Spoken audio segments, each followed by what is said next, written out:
Hey everyone! We're doing a special edition of Conversations with Taz, and tonight we're going to be talking Disney, Marvel, DC, and all the underlings of the fantastical fantasy world and comic book world. And y'all already know my cousin D-Mac is always with me, but can we give it up for? Oh, wait a minute, hold on. Which way? Okay, this way with us tonight. Go past the Greg, go past the Greg, go past the Greg, go past the Greg. And if y'all think that I'm a huge comic book head, Pastor Greg reads more comic books than I do. So let's start this off. Pastor Greg, I asked everybody on the last show, so I have to ask you. Your favorite hero and villain duo that you think would do an end all to be all win battle against each other or as a team? As a team. And you can pick from anything to put this duo together. So I gotta say, one of my favorite villains is the Joker. So I'm gonna go with the Joker. Everybody picks the Joker. And let's see here. Partnered with the Joker. Don't do it. Don't you do it. I'm going to actually go to Disney and pull a combo of the Joker with Wreck-It Ralph.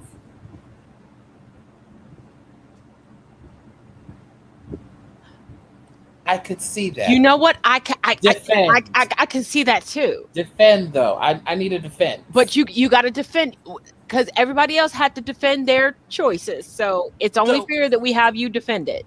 Joker, my brother Josh over at the Hero Complex talks about the Joker suffering from super sanity, not being completely insane, which I can see that being a good case.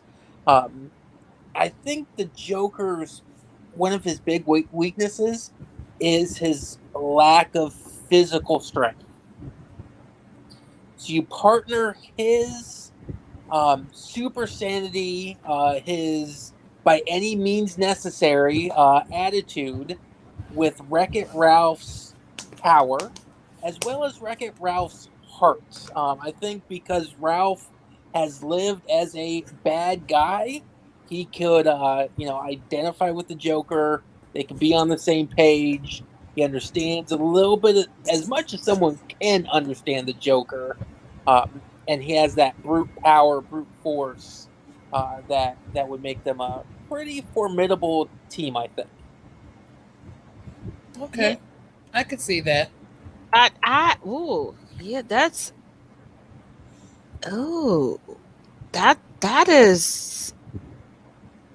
That's deep. I am still contemplating this one because I see it, I get it, and I'm verklempt in my brain as to why I didn't put that together myself. Well, because it's an oddball. Like, people don't think about Ralph as a hero, right? Like, the Joker, he's a pretty standard answer, I bet. I bet on the other show... Oh my gosh, please. It was like every other answer. Right. I will say the other villain I had in mind, because I had Ralph in mind the whole time, was Scar from The Lion King. Oh, okay. I think Scar and Ralph would be an interesting duo as well. For many of the same reasons, right? Like, you look at Scar and you look at the Joker, they have some similar personality traits. Definite queer coding going on there. Yeah, it's like, but okay, Scar was inherently just... Ralph was like, he was put into that category. Right. But I get where you're... yeah, you know what? Ralph is kind of like Harley Quinn and Poison Ivy. Think about it. They're not really villains, but they're not really heroes.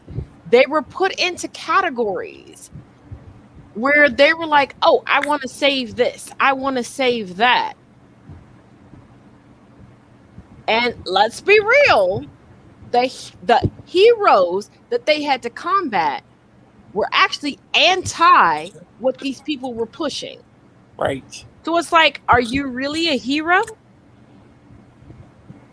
Because Poison Ivy just wanted to save nature. Harley Quinn just wanted to save her own mentality.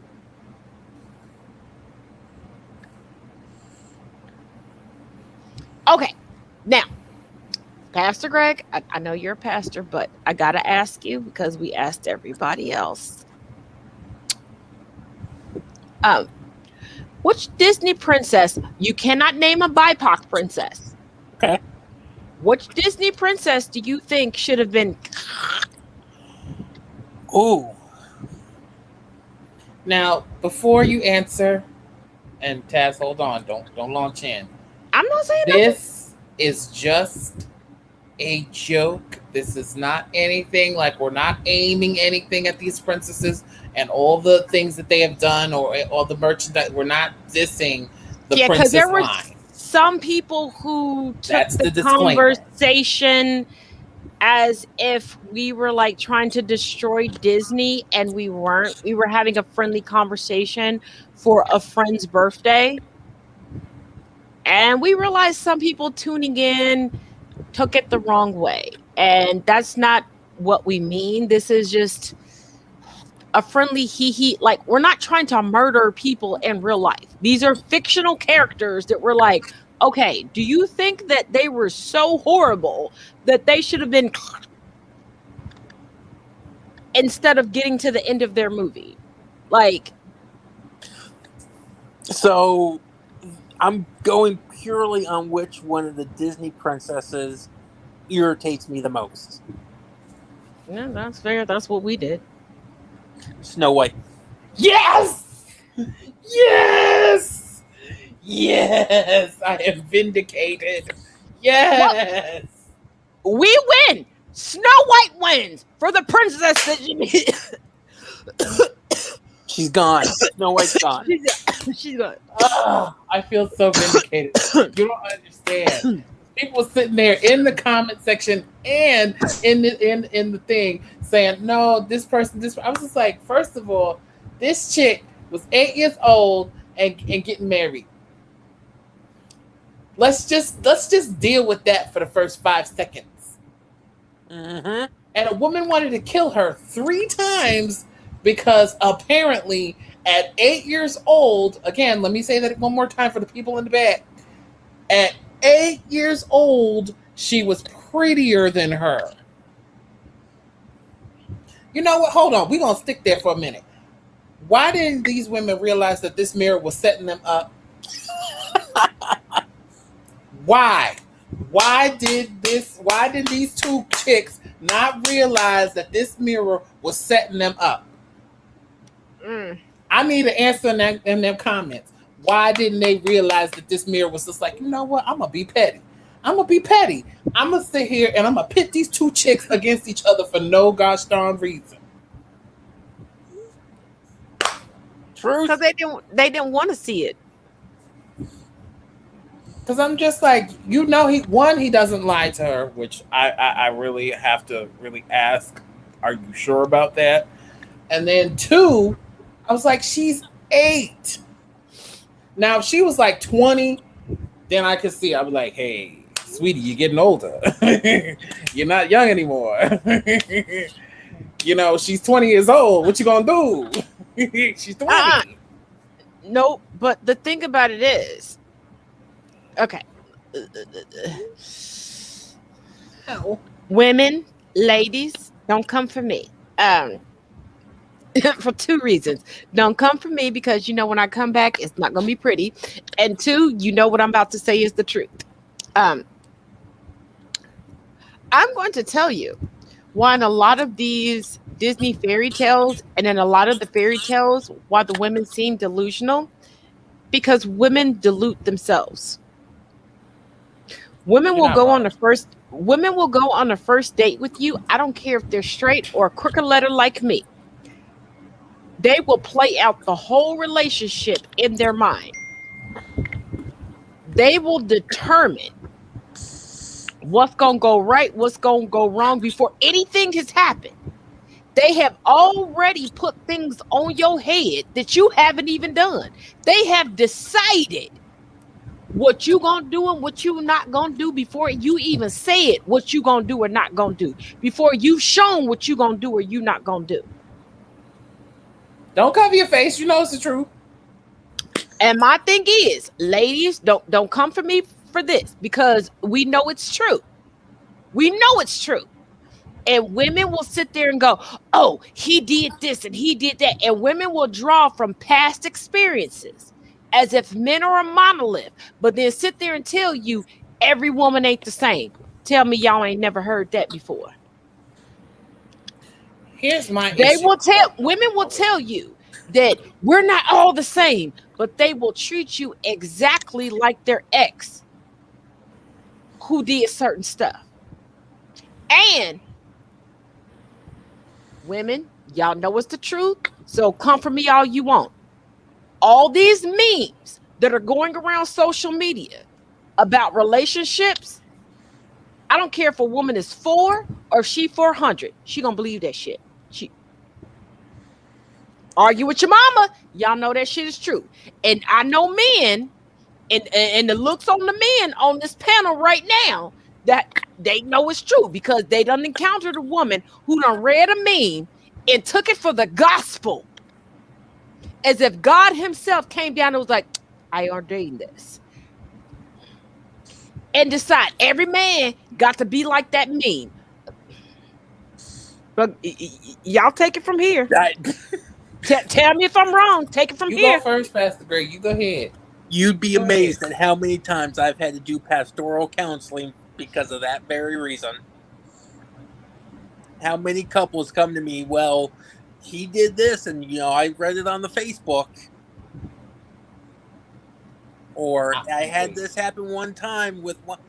He's not the same person. He's not the same person. You do. And just like I will look at her, I will look at him and say, she's not the same person either. We are individuals. You guys are individuals. Don't base it on other individuals, what they are going to do. Now, if that person has issues, base it on their history with you, not someone else's. It's just like getting mad at someone because of what you dreamed they did or did not do.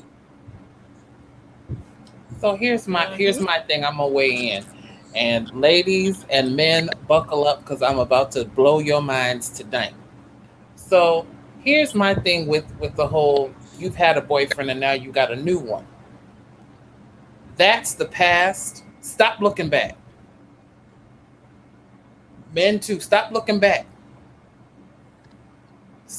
Women, stop punishing these men for things that they ain't even done yet, as was already previously said. Stop punishing them for something they ain't even do, and stop holding them accountable for what the last one did. See, you still looking back instead of keeping your eyes forward. See, some of these women get these good men and treat them horribly for no reason, because of the past relationship that was dysfunctional and out of whack. And now they want to be like, well, this one gonna do the same thing too, because he ain't no good, just like I'm just like, stop. And then men, stop thinking that these women are just going to sit here and cater to you like your mama. These are not your mama. You did not marry your mother. You do not have your mother does not live in this house. Stop it. That part. Yes. Please stop looking to us to be your mother. We are not.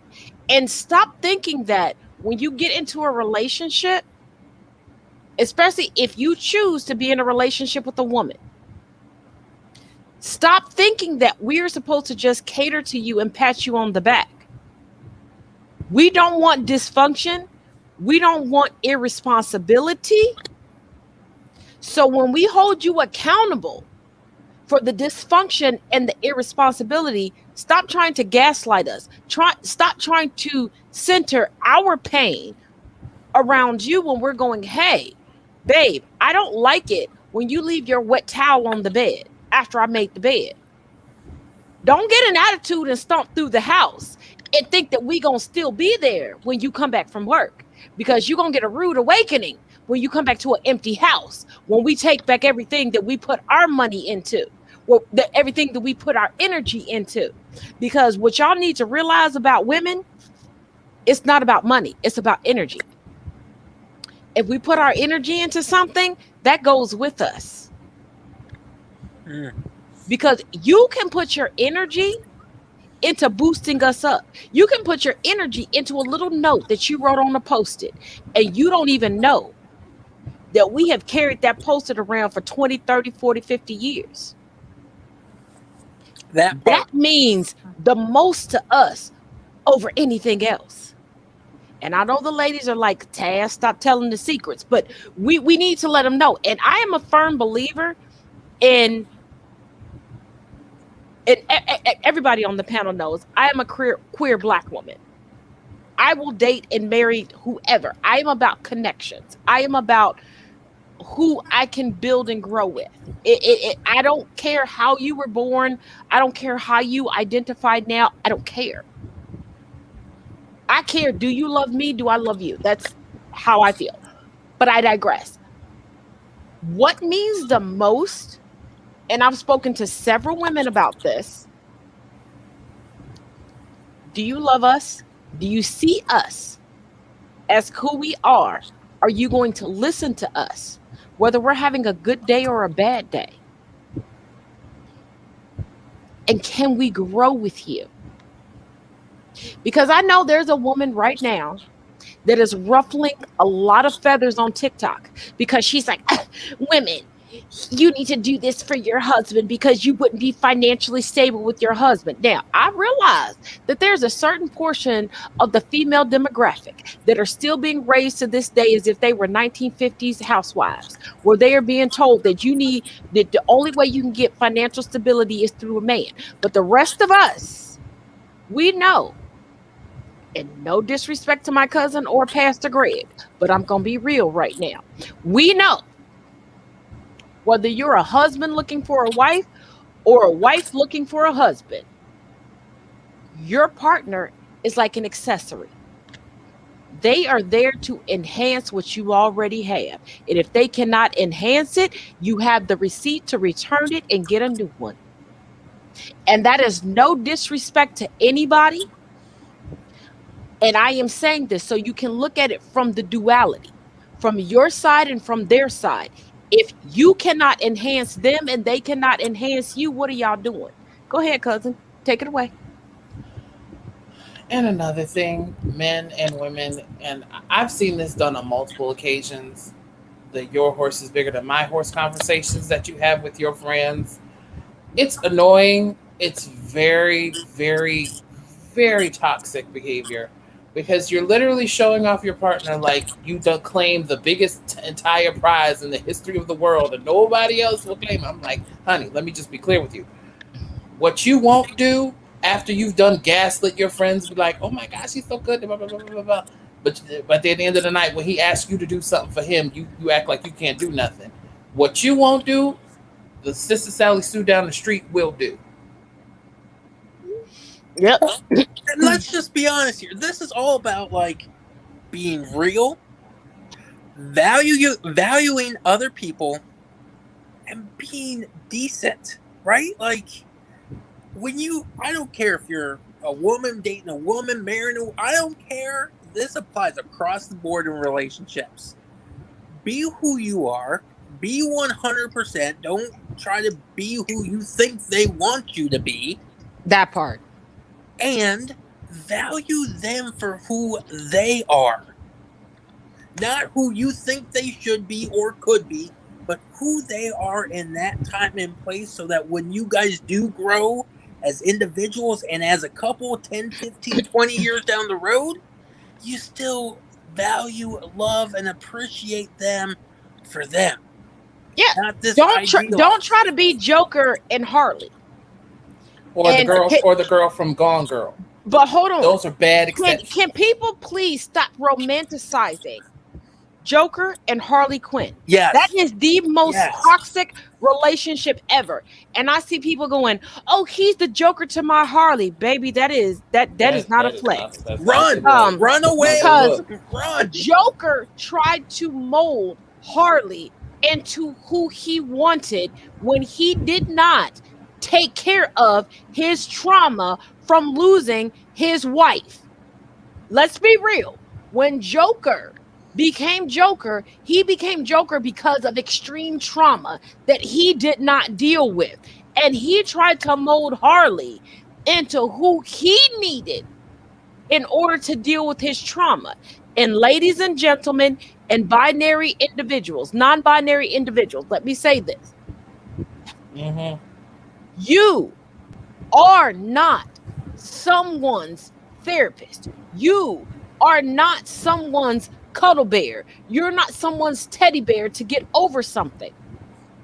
It is not your responsibility to step in to heal someone. Stop thinking that, oh, because they're falling apart, I got to be here to build them up. No, you don't. They are supposed to build themselves up and find the avenues to correct themselves and fix themselves before they get into a relationship with you. Because let's not forget, Joker's whole relationship with Harley Quinn was him trying to kill her. Right? Over and over. Y'all keep forgetting this. His whole mission was to kill this woman. That's why she is considered a pseudo hero and a pseudo villain, because sometimes she fought on the side of right, sometimes she fought on the side of wrong. And let's not also forget that her real true love was Poison Ivy. Let's get into that. Let's get into that. They haven't fully explored that yet. They got one movie, and that's it. They haven't. But if you read the comics, her true love is Poison Ivy. Well, and if you read the comics, let's not forget there are 2 Harley Quinns. That part. Both of which the Joker tries to manipulate and change into who he needs them to be, because exactly what you said, Taz. The whole trauma and I will take it one step further. It's not toxic. It's abusive. It is one step. You're right. So, yes. Don't say that. Don't look for your. No. If he's your Joker, run away. Run. Go look for your Jack Napier. Go. You're right. I misspoke. I should not have said toxic, and I'm glad that you corrected that. That is abusive, and I am sorry for using the word toxic. Well, it's just like, let's be real. If we're going to go there, I really think that Batman and Joker just need to get together and call it a day. I do too. Yes. Just call it a day. I truly believe that Batman and Joker need each other to survive. They are just get married to this man and call it a day. Here's the thing. I think all of us on this panel are old enough to remember the movie War of the Roses. Batman and Joker, to me, are War of the Roses. Do you all agree or disagree? Oh, you mean the movie? Okay. I'm thinking the Tudors, the Lancasters, and the Yorks. No. I'm talking about the actual movie. We're not going to get... No, that's too much to handle in the time that we have on this broadcast. We can come back to that at a later time after all of us can put down notes. Because I see where you're going with that, and I do see it, but I would have to put down some notes on that. No, I would have to put down some notes on that so I could be concise in my argument regarding equating them to the Tudors, because well, not so much the Tudors, Lancasters, and the Yorks. I'm talking about the show, too, but you get what I'm saying. But move on. But what I'm saying, the movie. Yeah, no, definitely.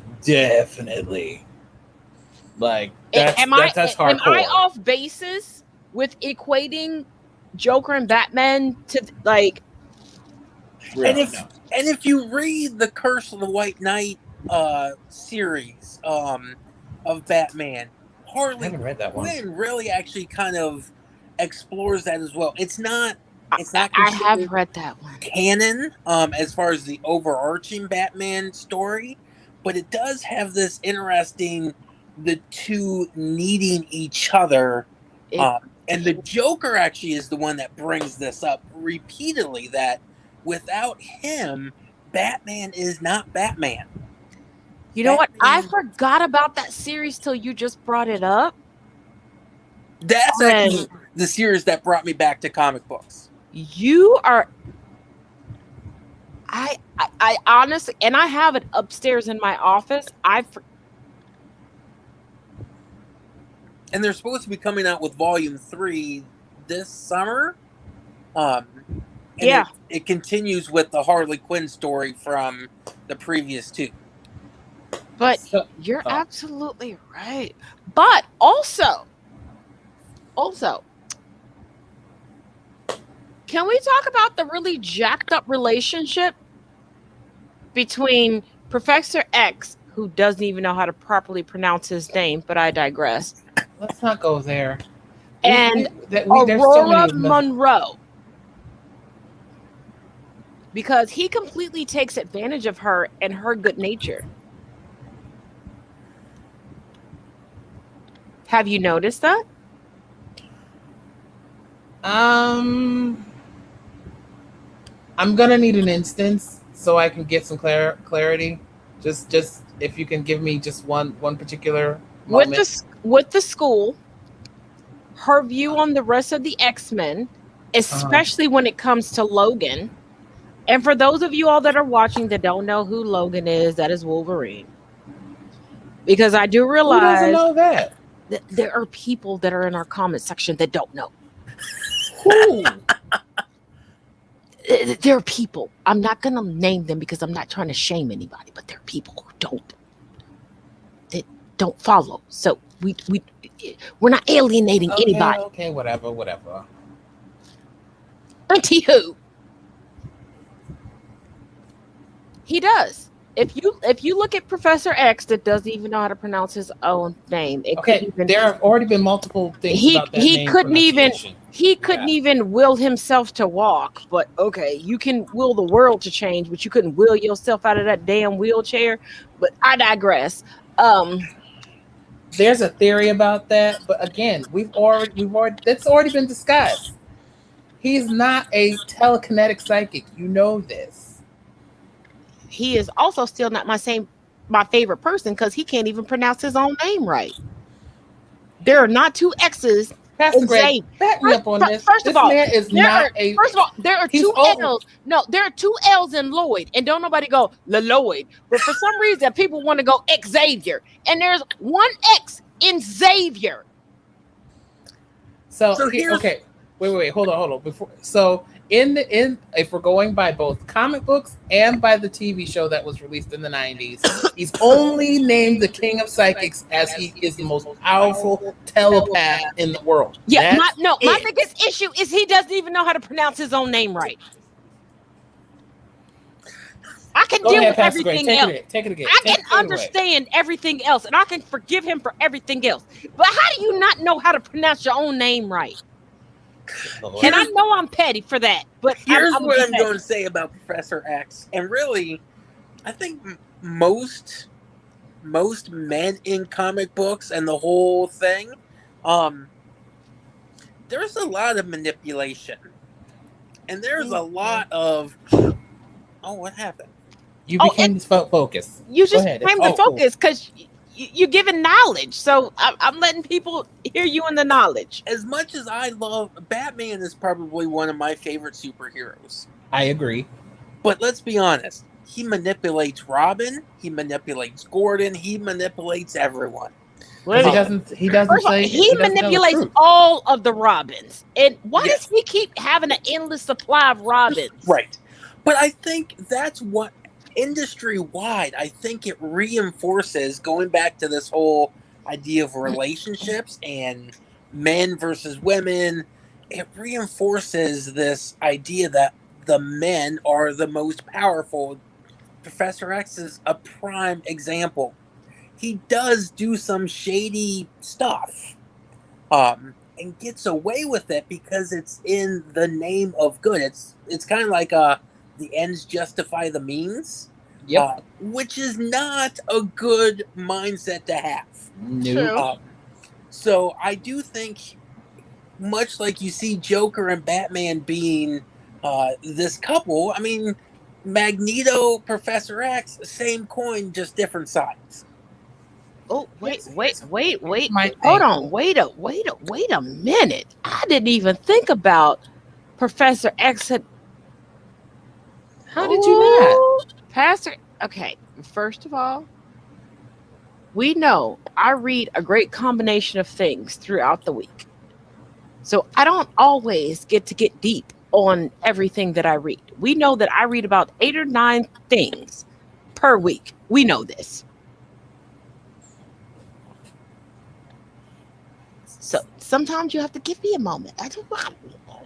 So actually, you know what? We're gonna pick up where we left off in Nevada, ma'am. But it seems like the characters that people want to continuously be white, their superpowers are privilege. Yes. Iron Man's greatest superpower is white privilege.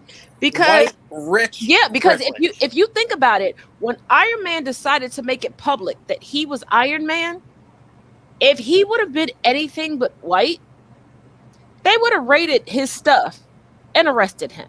There would Let's not be have real. been a conversation about, hey, could you kind of, sort of, maybe hand over the stuff? It would have been seized. And they would have made it seem like it was some underhanded, treasonous stuff. And then with Batman, because I'm like, first of all, how you have a school for boys and then you have an unlimited supplies of boys that you keep making Robins?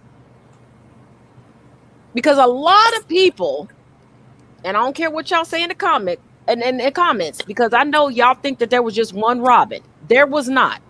There was a string of them. And it's like nobody was concerned that he would pick one boy from this school, move him into his house, and Alfred, you know, Batman's homeboy from Baps, one of my favorite movies, was cool with this. Because I'm sorry. Okay, let's put it in. Let's put it into this. Say Pastor Greg was Batman. Let's say I'm Alfred. If he brings in one boy going, I want to save him from the streets. Okay, I'm cool with that. But when Robin becomes Nightwing, why do you need a new Robin? I would have been like, Batman, Pastor Greg, let's have a conversation. What the hell's going on? What's going? What? Hold on. Point of order there. Now, one of them, I could still see that happening, as you know, even through illicit means. And I really hate saying that, but it was through illicit means. She did drug this dude and did do the deed. And we have a recipient now in play. So in that instance, I wouldn't have a problem. But the other 3, I'm like, look, sir. Because one of the 3 becomes Nightwing. The other 2, you should have just left them alone. But you need to explain to the people watching, because like I said, we learned from the other night, everybody is not into the comic books like we are. Explain. So I know you don't. I know you don't like to, because I'm going to just leave me on alone. my channel. I got it. No, but and I know that on my channel, I make it very comfortable for people, so it feels like people are just having a conversation with me, and they know previous conversations that they've had. Mm-hmm. And when I ask people to explain, I know it can get uncomfortable but I have to be more knowledgeable that, hey, people watching may not know what we know are previous conversations that we've had. I got That's the only reason why I'm saying it. Okay, here we go. So Ra's al Ghul has a daughter and a son. The daughter basically seduces Batman for one night. She drugs him, literally drugs him. Mm-hmm. Again, date rape. Just gonna say it. Mhm. We're gonna put that out there. Mhm. And She basically- roofied him. She sure enough did. And they do the deed, and she has a son named Damien, and he hasn't taken the last name Wayne until he goes to live with his father, and he takes the name Damian Wayne. So in that particular instance, as we were speaking before, out of the 4 Robins, one of them becoming Nightwing, one of them being his son, Damian Wayne, and the other 2 should have just been left in the school and gone about their business. And if you watch the Teen Titans series, or if you've watched the Young Justice League series, they've hinted to it, but didn't really get into it. They didn't go too much deep into it. Because I know, I cannot remember what season it was with Young Justice, but it was that child that was the head of Young Justice, and they didn't go into it. They just alluded to this was Bruce Wayne's son. It might have been season 3 because season 1 and 2 focused on the first Robin and then the second one. Yeah, I think it was 3, but like I said, I can't remember definitively. So I'm not going to quote a season at this point. I will come back, and in the comments, I will tell y'all later. But yeah. So let's pick up. We have a conversation we need to finish, ma'am, and I want Pastor Greg to weigh in. So we were discussing while I was on vacation. She knows what question I'm going to ask. Have you thought of your answer? Because I thought of mine. So I kind of sort of have an answer, but we'll let Pastor Greg start with this one. So here was the question. So we were talking about who would win in a battle between Wonder Woman and Rogue. Now we are talking full powers here. So not the ones from just the Silver Age. We're talking full power set.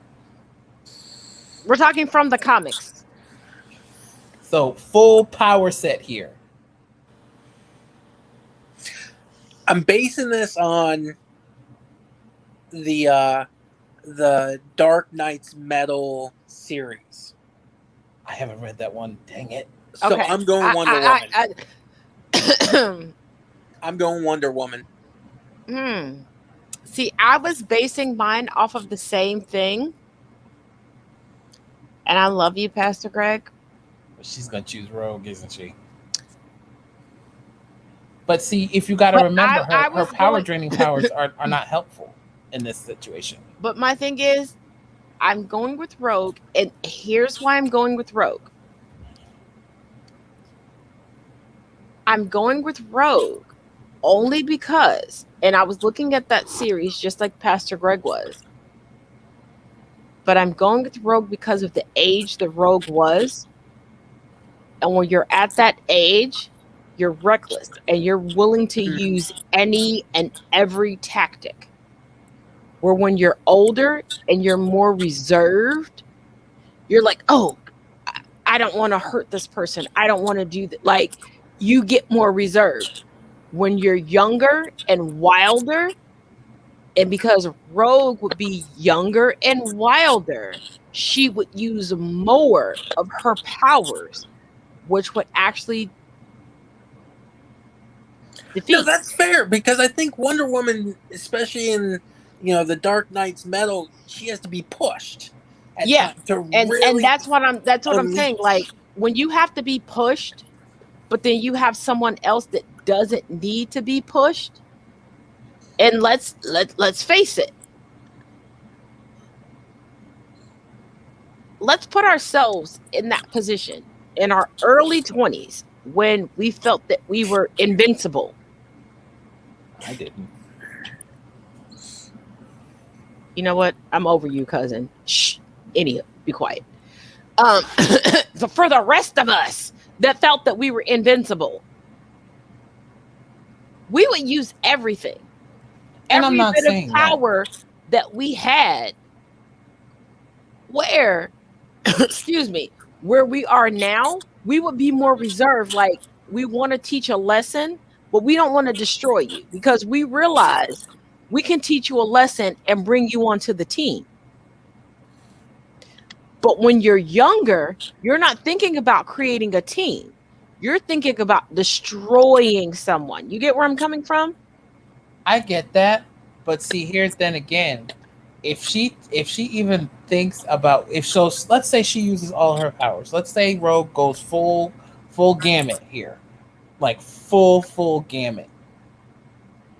Wonder Woman, as at some point in time of her recognizing that that this girl is not going to hold back at all, is going to remove those bracelets, and once that happens, it's going to be done. Yeah, but see, Wonder Woman has this one thing that is always her downfall.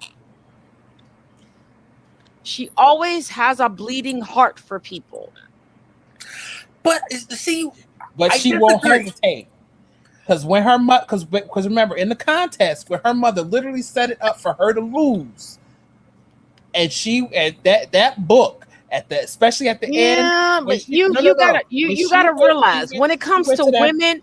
But I'm gonna tell you from a woman's perspective, when it comes to a woman and her mother, that has nothing to do with the outside world.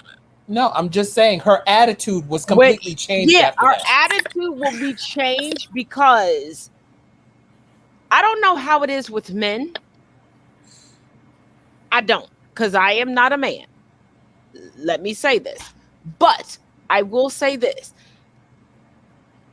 And I've been in that position where my mother put me in a position where it's like, okay, you're challenging me, where I wanted to be the Simba over the Mufasa in my life. You get what I'm saying? Mm-hmm. Now, when it comes to people outside of that, I find myself as a woman, you'll draw back.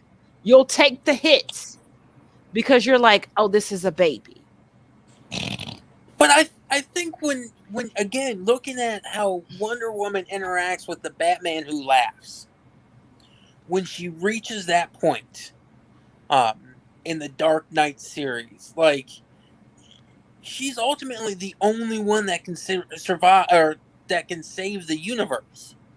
None of the other superheroes were able to do that in that first battle. Mm-hmm.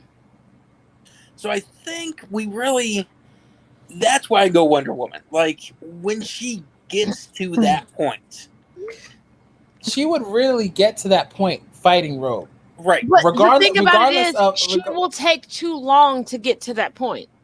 And still, even if Rogue could siphon off some of her power, remember, she's still a god underneath all of that. I understand. That's a lot of power. She will take too long to get there. Now, I realize I may be wrong in this, and I will die on that hill. I'm cool with that. I am not saying I'm right, and I'm at the end all to be all. I am not saying that. I am not saying that at all. I'm just saying Wonder Woman takes too long to patch her bleeding heart. I mean, well, you can look at the two, because if you look at the death battle there, which I think was wholly inaccurate there, just a teeny bit. I'm just like, first of all, you used her Golden Age and Silver Age powers. Yeah, but see, Wonder Woman reminds me of the bride from Kill Bill. Because even from the first Kill Bill, years had passed. And it's like, well, she was in a coma. What you gonna do in a coma? Plot. She was in a coma. Her brain was not registering. It was registering. It was registering. But anywho, but my thing is, it's like, even with her friend, and you and I, D-Mac, have had this conversation. Oh God, let's not bring up Vernita Green. Let's not do that. Nope. That fight with Vivica A. Fox, yes, should not have been what it was. No, it should not. She didn't live up to her namesake. And Wonder Woman is the same. Well, she will pull back, and she pulls back for too long. And that's what I'm saying. Wonder Woman pulls back. And I understand why she pulls back, but she pulls back for too long. And it's like, you can't always come back from pulling back. But then again, she hits like a dumb truck here. Let's be real. Yeah, she Now, does. But if 'cause- you 'cause pull wait a back minute, for Because if you wait a pull minute. back for too long, my thing is okay. Let's put it like this: we know Layla Ali is a force to be reckoned with. Yes, I will not But disagree. if I get into the ring with Layla Ali and we have a 12-round fight and we go to round 11, round 12 and 3/4, and I've already got the points racked up, and then she decides to wail back, there's no way in a fourth of the round left that she's going to rack up enough points after I've racked up damn near 12 rounds of points to come back and win. You get what I'm saying? Well, she knocks you out. You out. Yeah, but if I know how I'm to, just saying. but if I If pull she a knocks you out, you out. if I pull a Mayweather and keep dancing around the ring, But I Again. want. my thing is, I'm not supposed to say that Mayweather only wins because he dances around the ring. Get mad. I want to point something out though. Notice it's not Rogue. We're not talking about Rogue's powers making her able to win. We're talking about Wonder Woman being her own Worst enemy. Yes. right. So I think again, like once 'Cause- she gets there, Rogue doesn't stand a chance. Okay, My so thing wait, is, hold on. I get where you all are coming from. Wait, but wait. Wonder Woman has too many instances of holding back. That's why I have the stance where I Hold have, on. where it's Hold like I need Wonder Woman to stop holding back. But go ahead, cousin. So, okay, I'm going to point out 2 fights from the show. Just from the show. We're not doing comics right at this second. We're just doing from the show. So, if you remember from the Phoenix Saga, there are 2 fights that she has here. 2. One of them is against Juggernaut. The other is against Gladiator. And she barely makes a dent. Like she had to come at Juggernaut with full flight force in order to even knock him off balance. Not even just, knock him out. She knocked him off balance. So you're literally telling me the most powerful woman in DC. We're not even talking about Supergirl because she has not realized her full powers yet, and we're not going to go there. Yeah, we still trying to wait for that heifer to get a clue. Well, if you go by the Batman and Superman, I know, but we still waiting for that heifer to get a clue.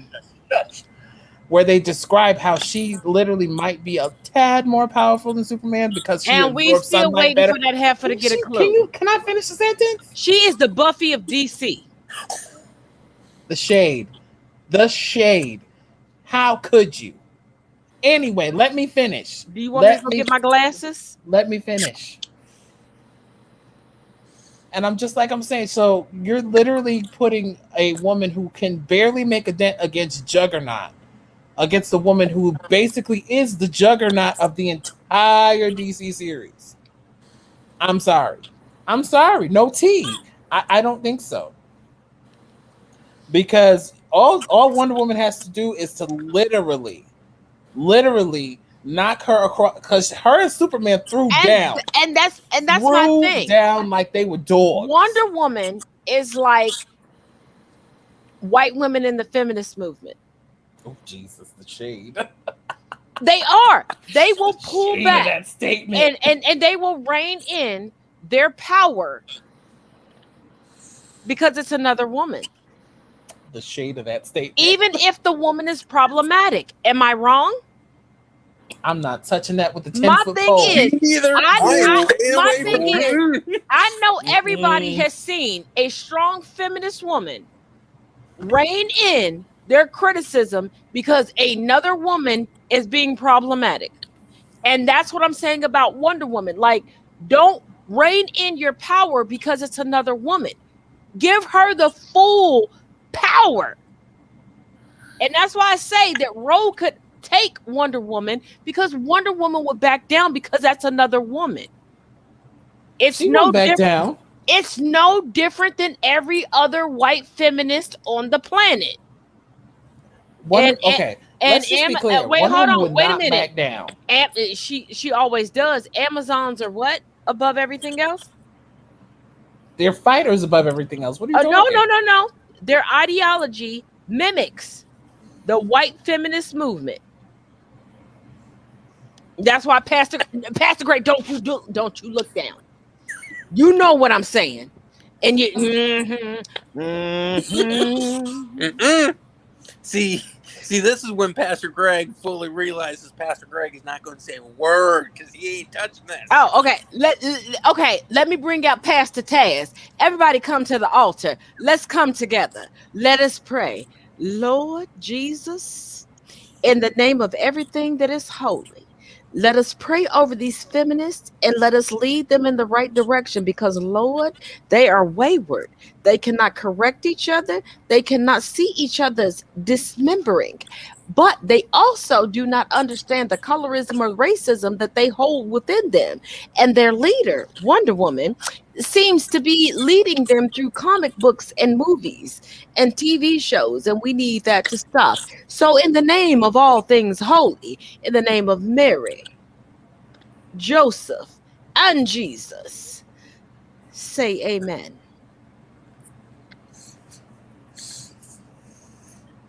Don't see, I know my cousin about to call my daddy in the morning. I'm not saying nothing. No, But- you know, I know you're gonna call him in the morning, but it's okay. I said, Pastor Greg, hand to God, I said nothing. Pastor Greg, he gonna call my daddy in the morning. Just know he is. I know he is. So when we hear that you're in trouble, Taz, we know where that's coming from. So that's I said absolutely nothing because, again, there are women on this live, and I'm not trying to get in trouble. So I'm not agreeing to anything. Now you're not trying to get in trouble. Nope. I stood in solidarity with Pastor Greg. I ain't saying First nothing. of all, you don't mind getting in trouble with me. Because you're what? Anyway. I'm gonna beat your. Yeah, you might want to rethink that sentence. Yeah, that's why I stopped because I Thank you. So to answer your question that you left me, I'm gonna go to Daddy's house tomorrow and put him in a coma. So it don't matter how many times you call him, you ain't gonna get she through. gave me this question because she gave me the Logan question, and I'm just like, really, ma'am? How you gonna give me that Logan question? How are you gonna make me have to decide between who? Oh, I'm sorry. Did you forget the question you asked me on a dual live on TikTok that still has had me thinking for 2 months? So yes, I gave you the Logan question because if I'm gonna be in deep thought for multiple months, so are you. Because I was just like, how could I pick? I mean, I said, Lord, I said, this ain't even right. My thing is, Wolverine should have been a BIPOC person because how they treat him, they would not treat a white man. Come on now. He had issues immigrating. They want to pull him over every 3 seconds. Please tell me where a lily white man had them issues. Please tell me where they kidnapped a lily white man and decided to experiment on him. He should have been played by a BIPOC person. That they could have even gotten a Pacific Islander if they wanted his complexion to be light. I mean, it would have been great if they would have got a Pacific Islander because I got some crushes on some Pacific Islanders. But I digress. You see what she did to me? You see? First of all, Pastor Greg, skate past what I just said in the last few minutes. I can traumatize my cousin. I don't want to traumatize you. It is my job. It is in my job description to traumatize my cousin. So we just gonna keep doing that. So here's what I'm thinking though. I think you have a point here about Wolverine. Because think about the other people that got experimented on. Steve Rogers, right? Becomes Captain America. He doesn't face near the harassment that Wolverine does. And the othering that Wolverine does. So And Steve Rogers has to be corrected quite a few times when he almost comes close to saying certain things, because people forget at the time that Steve Rogers was frozen and when he defrosted. Like, Steve Rogers froze at a certain time when certain things were okay. And in the comic books, and for even those of you all that don't watch the comic books and just watch the recent movies, you can tell where there were stop stutters. That's what I call them, stop stutters. Where they knew that they had to address certain stuff, but they didn't want to address it. So they had Steve Rogers go to the brim of about to say something. And he stopped and stuttered, and somebody came in and changed the conversation.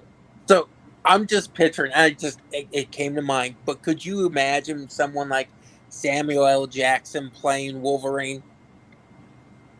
In his prime? Yes, in his prime.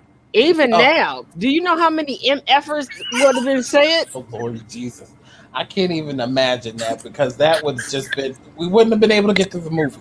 Okay, first of all, my grandfather, and for those of you all who have not followed me, I'm from the islands, and I have a grandfather that just called everybody the N-word. It didn't matter what you look like. If he did not know your name, that's what he called you. I am not saying that this man was right in what he did. It was just funny to me. I used to crack up. And even when he started to lose his mind from dementia, he started calling the nursing staff that. And was I right for cracking up in the nursing home? No. But was it funny? Yes. I'm not gonna lie. And I just pictured Samuel Jackson being like my grandfather. Like, that would be everybody's name. It would be everybody's name if he was Captain America. Like, it would just be everybody's name. Like, you couldn't freeze him and then unfreeze him, and then him realizing that times had changed and that society had evolved. He wouldn't care. The N-word would be everybody's name. Even if he was saving your life, Sam Jackson as that character would just call you the N-word. Like, come on. Like, I'm trying to save you, N-word. Like, come on. Like, it wouldn't matter what you like. He could be out there trying to save Casper the Friendly Ghost. And I just feel like that's what he would say.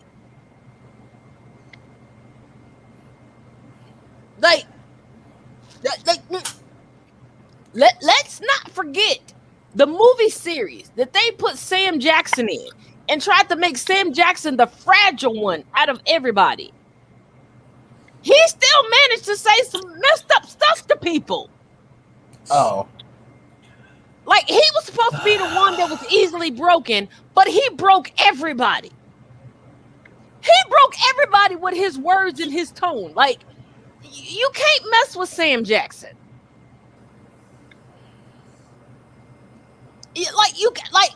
I know that my clapbacks are epic, but if he were to join TikTok and say something problematic, I would have to leave him alone, because I don't even think that I could clap back on him properly, because even if I had an immaculate clapback, his clapback on me, he could say 3 words and it would just demolish my soul, and I would never make another fucking video. Let's be real.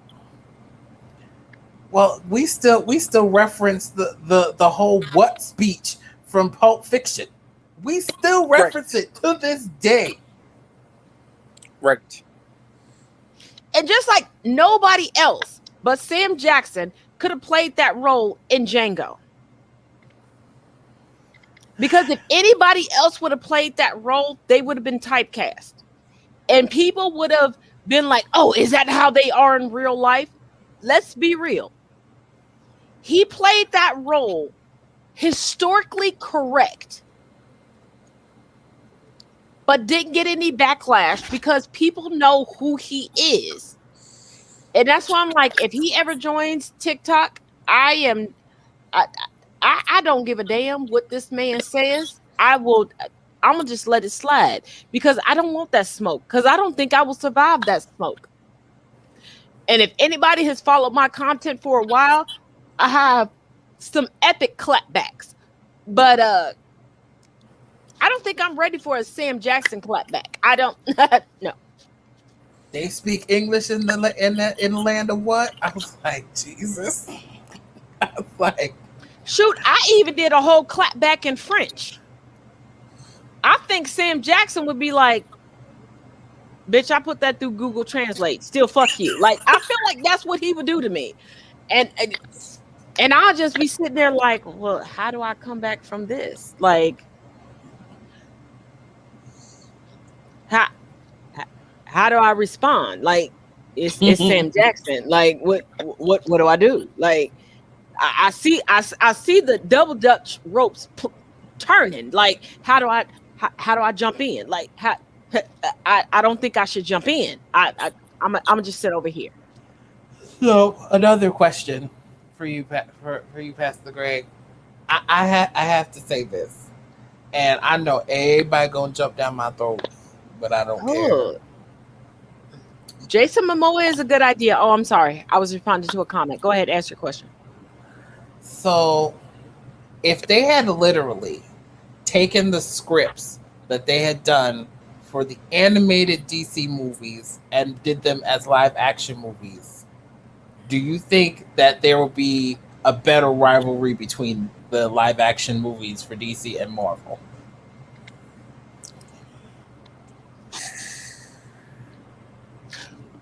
Oh. Because let's be real, the DC animated movies have slapped across the board. They have. Like slapped and hard. And especially the Batman. And you know, that's my disconnect, where I don't understand how they haven't been able to translate that into live action. That's what I'm saying. I'm like, whoever's writing the scripts for the animated needs to be writing them for the live action, because this is ridiculous.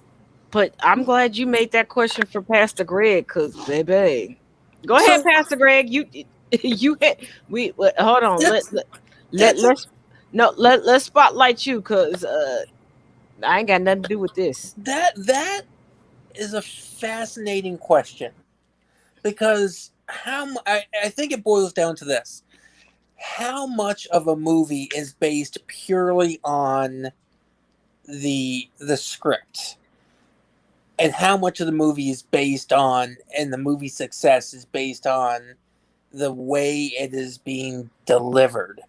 I think you see issues when I'm a Disney fan. I love Disney. My house is decorated throughout with Disney stuff. Disney I need to introduce you to Lady G. From cartoon to live action, I will say, misses for me. Like, I didn't like the live action Beauty and the Beast. I didn't like the live action Lion King. I didn't like any of that when the Aladdin remake. And I love Will Smith. It just missed for me. And I fear that would be what would happen if we saw DC try to take the scripts for the animated and do them in the live action. I see what you're saying, but okay, people, do not come for me. Please do not come for me. I am an originalist when it comes to my comics. I didn't see any of the live action remakes of anything. You're the better for it. I refuse to watch them because I am an originalist, and I was like, I am going to stick with what I know and the few issues that I have here and there with the poetic license that people took, like on the original Lion King and different things like that. I didn't watch them. Y'all can judge me how you want, but I will say one point of order. And I am a Will Smith fan, but even when I found out that 2 points of order, he was going to be the new genie, I fell so in love with Robin Williams being the original genie. I didn't want or need a new genie in my head. so I didn't watch it. So I have 2 points of order that I'm going to make, and I know people are going to come for me in this comment section. So yes, Robin Williams, there was no replacement. There's no replacement. That's how for I that. felt. That's why I didn't want to Because watch anything else. because as much as they did for the genie, all of that was improv. There was probably like a few lines sprinkled here and there that were actually written. But Exactly. everything was improv, Yes. down to the voices, down to the jokes, everything. Exactly. And it just blew you how he just literally just was rattling these off one right after another. And I'm just like, there was no competition. It's no that you could different do from that. Hello Vietnam. There was no competition for that. My second point of order, Jesus. You could take me out of the spotlight for a second because I want to see your faces. Oh, you want to see my face as you say? Oh, Jesus! What are you about to say? So, as a Disney fan myself, I have most of the collection. I still got to collect the rest of the movies.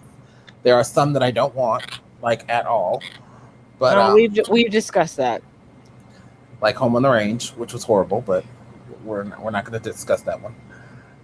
I'm sorry to anyone who likes these particular ones after the ones I'm about to mention, but I'm sorry. 1989 to 1999, those movies literally. No, what are you putting your hand out for? What are you doing?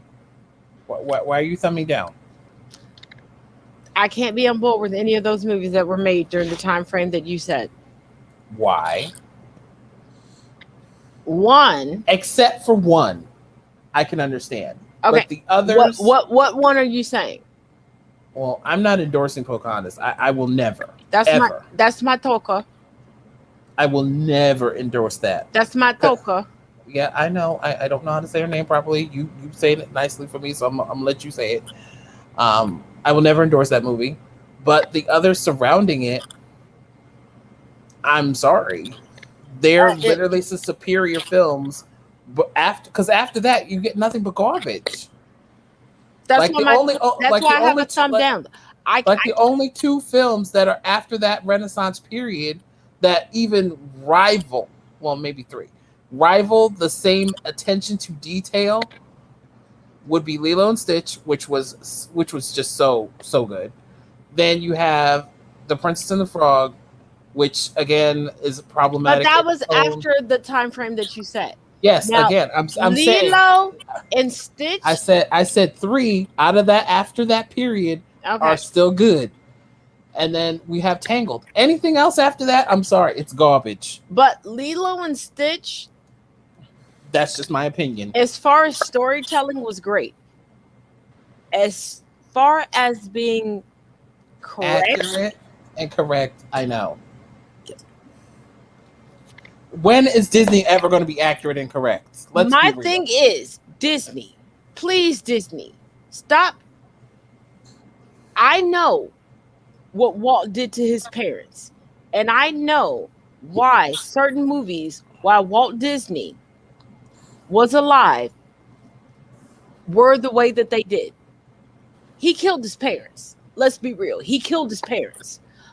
So not intentionally. Oh, it was intentionally. He knew that house wasn't shit.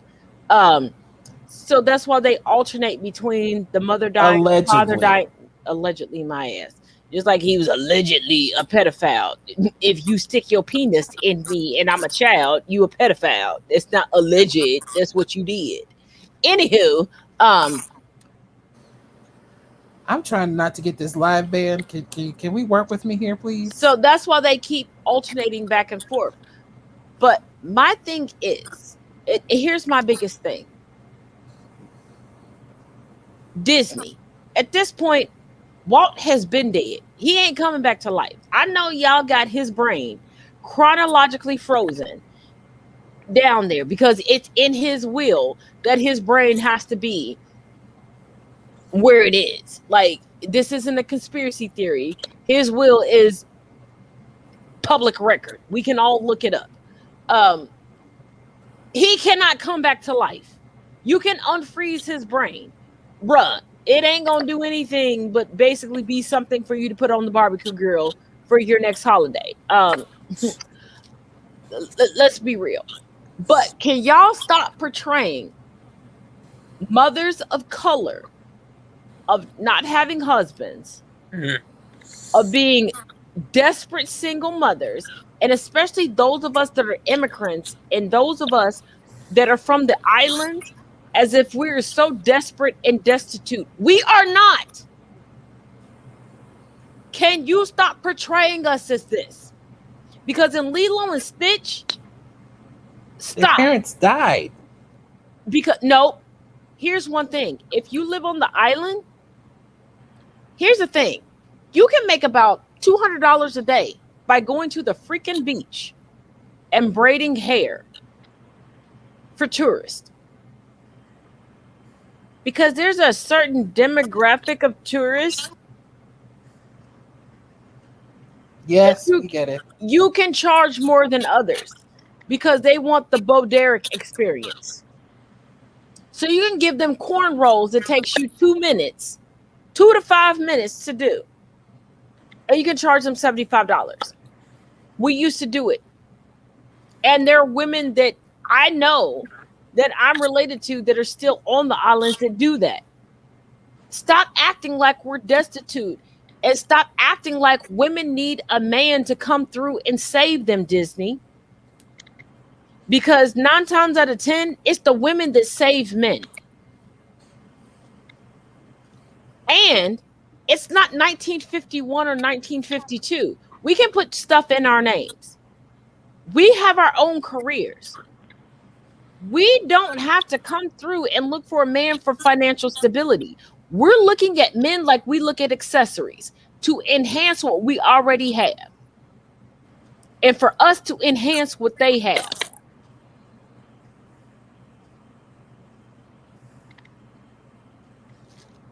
But I do want to ask you all,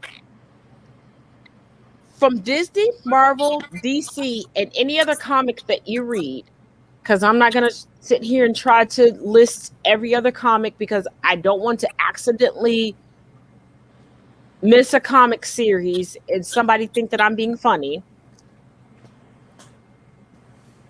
Who would you put together that you think would be the ultimate fighting duo? And explain why.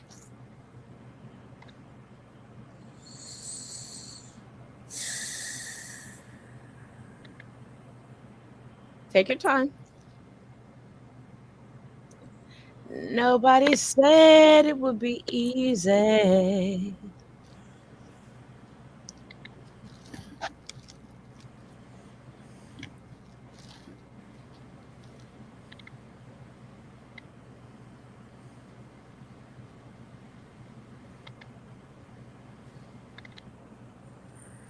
God, that's a hard question.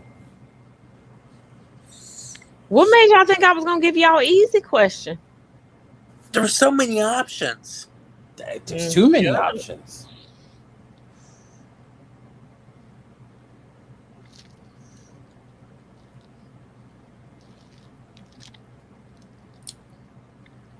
Wait, so we're including all comic series? Any comic series that you read? Here we go. Here's one. The Batman Who Laughs partnered with the Joker.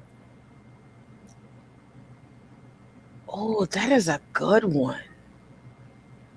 That is a good one. I didn't think of ooh. I can't even think of anyone who would be able to defeat them at this point.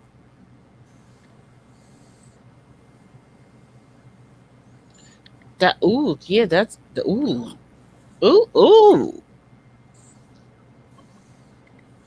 I almost forgot about the laughing Batman. Oh, yeah. Oh, I love the Batman Who Laughs. That's like...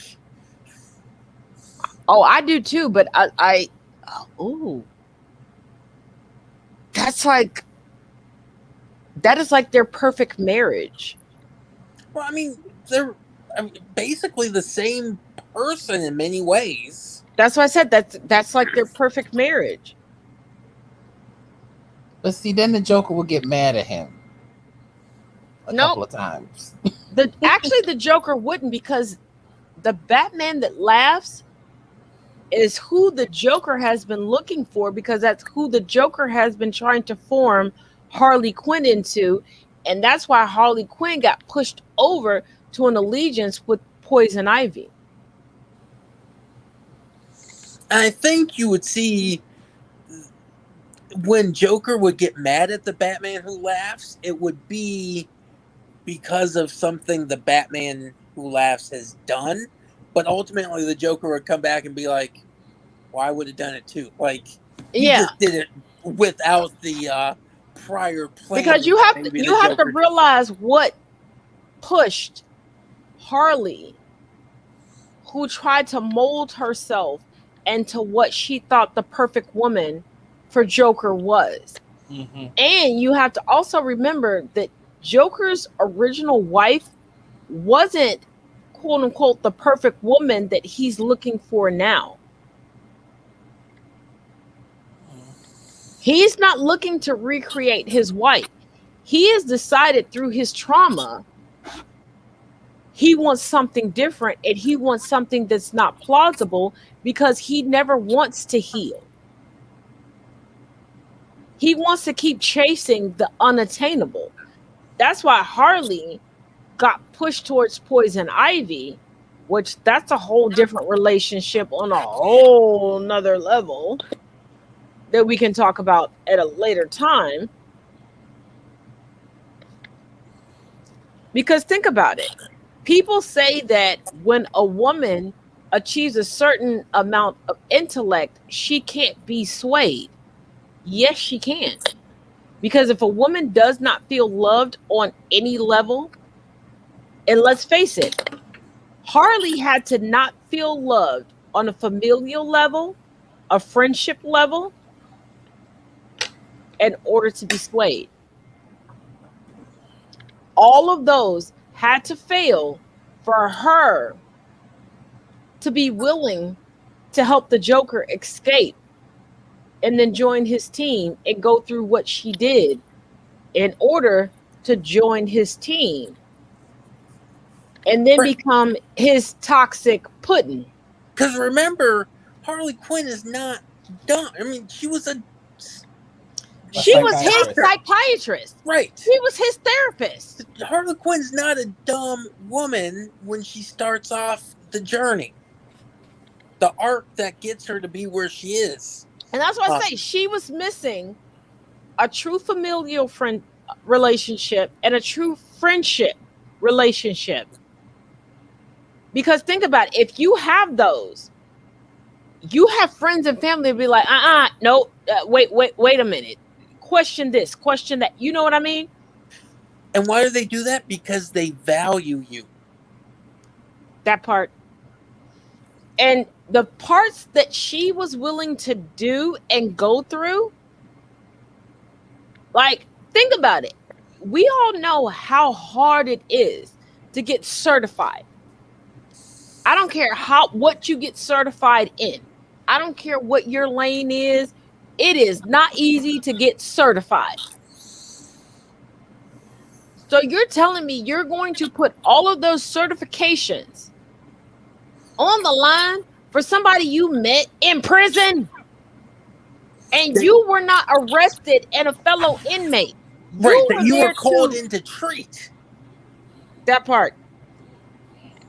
So I think I have a duo, but most people are not going to get this duo, though. Hold on. He said he literally kicked her out a window and left her for dead, which is what made her change away from that.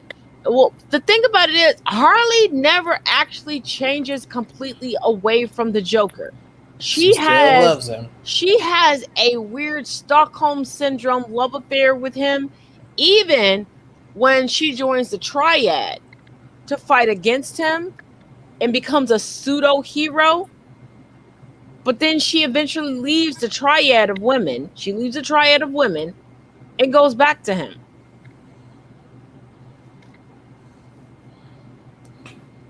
So D-Mac, I want to hear your duo. It's gonna be bad. It's gonna be real bad, and y'all not gonna like it. I doubt that, but go ahead. You can take me out of preview. I don't want to be. I don't want to be up there like that. No. Say it with your whole chest. Go ahead. So I would like. I think Raven. Mm-hmm. And oh Lord, I could just see the typing now. I could see Raven and say it. I don't want to say it. No, you gonna say it. Say it. Raven and who? Because I feel like shenanigans are afoot.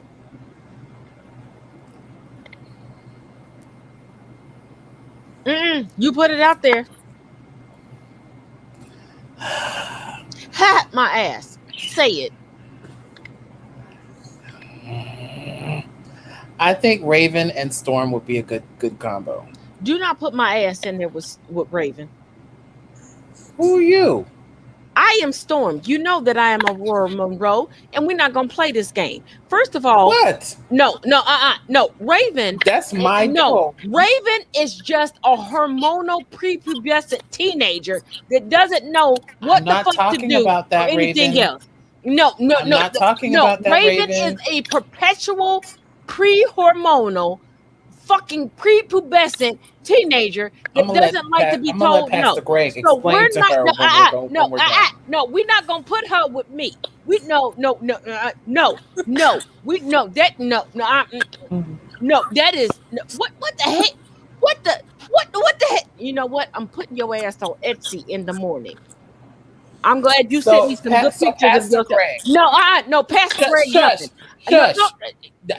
Don't make me. Anywho, I am going to put his ass on Etsy in the morning. Did you mute him? I did. Okay. I'm gonna keep doing it because he getting on my nerves. I don't care. I know he gonna call my daddy in the morning, but I got about 12 hours before he called daddy in the morning. No, but seriously, can you just hear me out? Can you hear me out though, please? I ain't gonna be scared for 12 hours. Like, can you hear me out, please? Because you asked me to explain. Well, I tried to put you on solo so you could have your whole spotlight. You said don't do that. Because I didn't want to be on Spotlight, woman. But I wanted you to have your moment to explain what you wanted to explain. Did I not, Pastor Greg? And I didn't want that. So you wanted feedback. I gave you feedback. So can I put you back on solo so you can say what you have to say and nobody can give you feedback because we know the rules of the show. So what do you want? Do you want feedback or no feedback?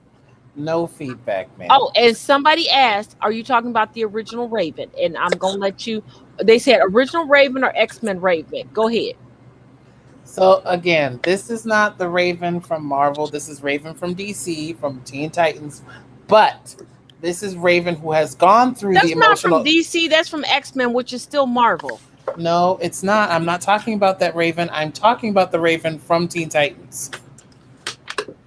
That's still Marvel. No, it's not.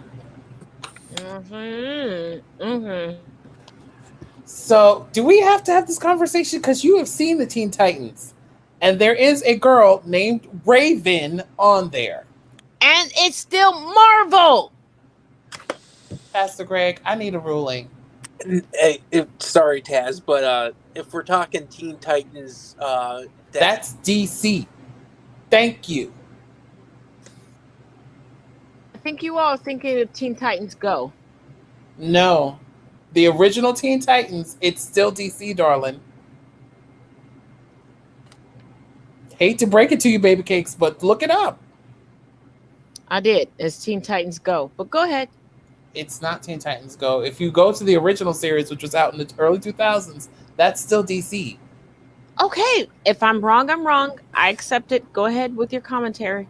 So, again, this Raven has gone through the whole Trigon shenanigans, the whole mental growth and update and everything. So she has become White Raven at this point. So with that in essence, Say that again. what? Say what again? She's White Raven. She's a Karen Raven. She's Karen Raven. She's The Karen shade, Raven. The shade Karen of it Raven. all. The Karen shade of it Raven. all. Karen Raven. Anyway, Karen Raven. Karen Raven. I think, in all honesty, her and Storm would definitely do a good complementing of each other, because again, both of them have to keep calm in order to fully functionally use their powers. When am I ever calm? Which is why you're not Storm. Ooh. Bitch, I am Storm. Don't play with me. Again, Storm has to keep her emotions in check. I keep my emotions in check till a No, you bitch don't. tries me. Oh, I don't? No, you don't. Oh, okay. I don't. Guess who I'm calling in the morning? You can go ahead. Again, my mother will agree with me. I'm gonna sing like a caged bird. I'm gonna be Maya Angelou. I have no secrets from my mother. I think you do. Okay, you can go ahead. I'm gonna tell her But because remember, I'm pretty sure remember. you didn't. I'm pretty sure you didn't tell her to tune in tonight because I'm pretty sure she's asleep. So I'm gonna tell her that she was mean to me tonight. Wow. Good Lord. Here we go. But again, like I said. Oh, did you think I was gonna play fair? Oh no. Wait, can you downsize me? And there's a comment there. Wait, hold on. Wait a second. I'm not using my mouse, so give me a second. Wait, hold on. Is this the comment you're talking about? Yes. Or did I pick the wrong one? Nope, you got it. We know they're fictional. No, you went straight to the Wikipedia page. We know. I was being facetious. But thank you for Wikipedia. Oh, here we go. Turning into Do you know when Marvel started? And do you know the basis of all of the Marvel characters? Well, while he's looking up that, you can go with your duo. It's your turn. Right? Like I want to hear this. Okay. I'm giving my duo. Now, this does not go into the duo competition that we have going on currently.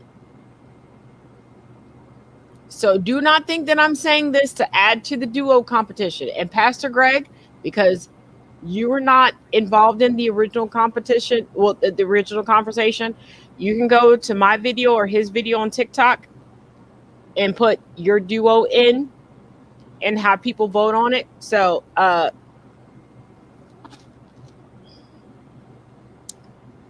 this is my duo. Brainiac Hulk. And it has to be the Brainiac Hulk. Not the dumbed down version of Hulk. And y'all know what I'm talking about. The Hulk that has restraint, that can still be Hulk and be calm, but still wreck shit up. Mm-hmm. I know what you're talking about. Endgame. We got that. And Logan, aka Wolverine. And I have those two because you have to have a calm person and you have to have a hothead. And I say that because of current events in my life, and I realize that you have to have the hothead to go in and just atom bomb shit. But you need to have the cool and calm person to come through and explain why stuff got wrecked the way that it was, so nobody does time. Never. You know what? I was gonna say something, but I'm going to keep that. No, say it. If anything, you could have just chose Beast. I mean, I could have chose Beast, but Beast, because his intellect outweighs everything else, And when you get to the calm intellectual side of Hulk, he is still Hulk at the core. He just knows when to draw back. But Hulk really doesn't have a line drawn in the sand. You have to tell Hulk, this is as far as we're going to go when he gets to the intellectual side of him. And the three of us read comic books, and we know the different dimensions and the different, you know what I mean? The omniverse at this point. Right. So we know where the intellectual Hulk comes in at.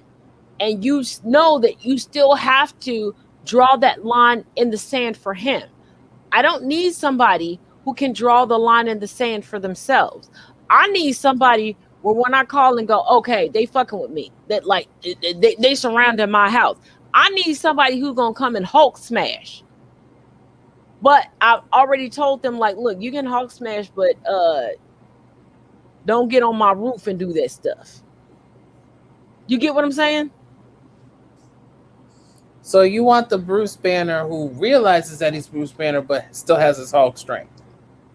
That's the intellectual Hulk.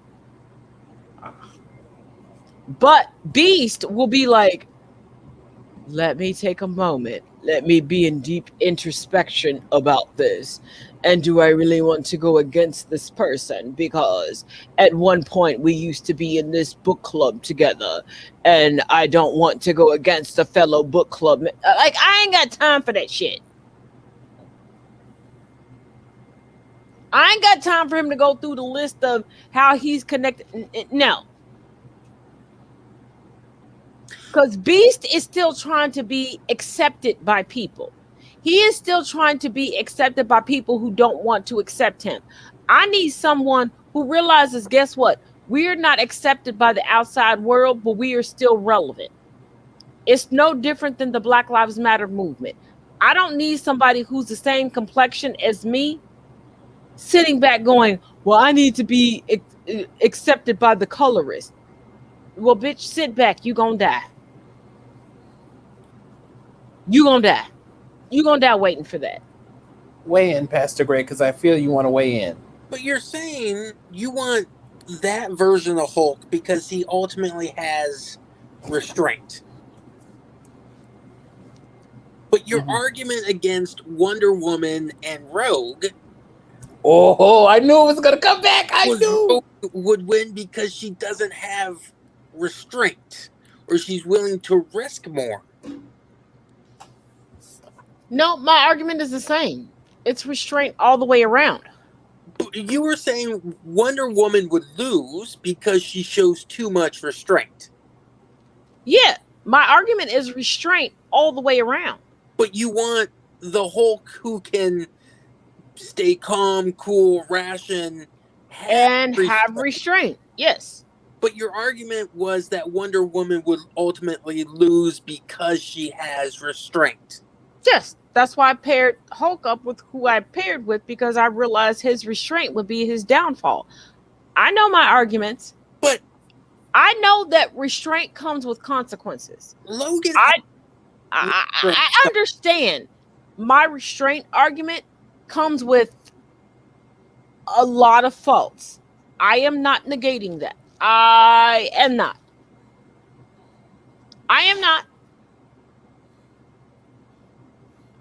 But Logan still has some level of restraint. So, like, if you're going to try to counteract Hulk's restraint with someone without restraint, you need something else. You should have went with Sabretooth. Yeah, you need... No, actually, my ultimate duo would be Aurora Monroe and Logan.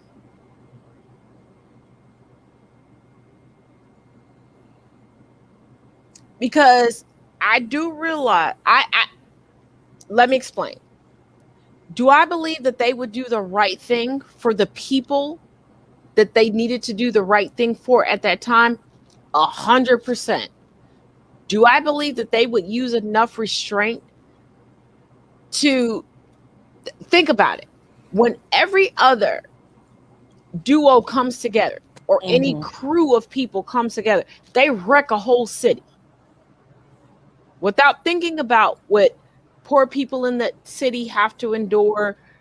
Rebuilding the city would cost anything else. And we have to also throw that into the argument. My ultimate duo would be those two because they've been poor. They've been destitute. They also show restraint, and enough restraint to realize, hey, we can get you justice without wrecking your whole city.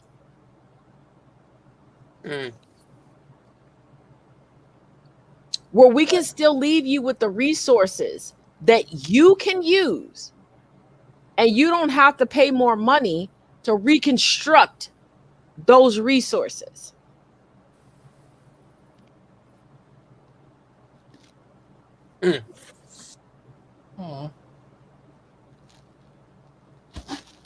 Like my ultimate duo would be the two of them, but would they be able to win every battle? I don't think so.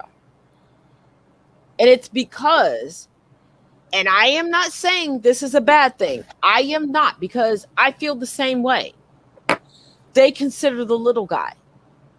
They consider the person that if we go into battle and we go truly mano a mano and we screw up the water supply system, who's going to have to pay for that to be rebuilt? So do I believe that they would hold back if their opponent went towards that facility? Yes. Would I believe that they would hold back if their opponent went towards different facilities that would hurt the little person? Yes.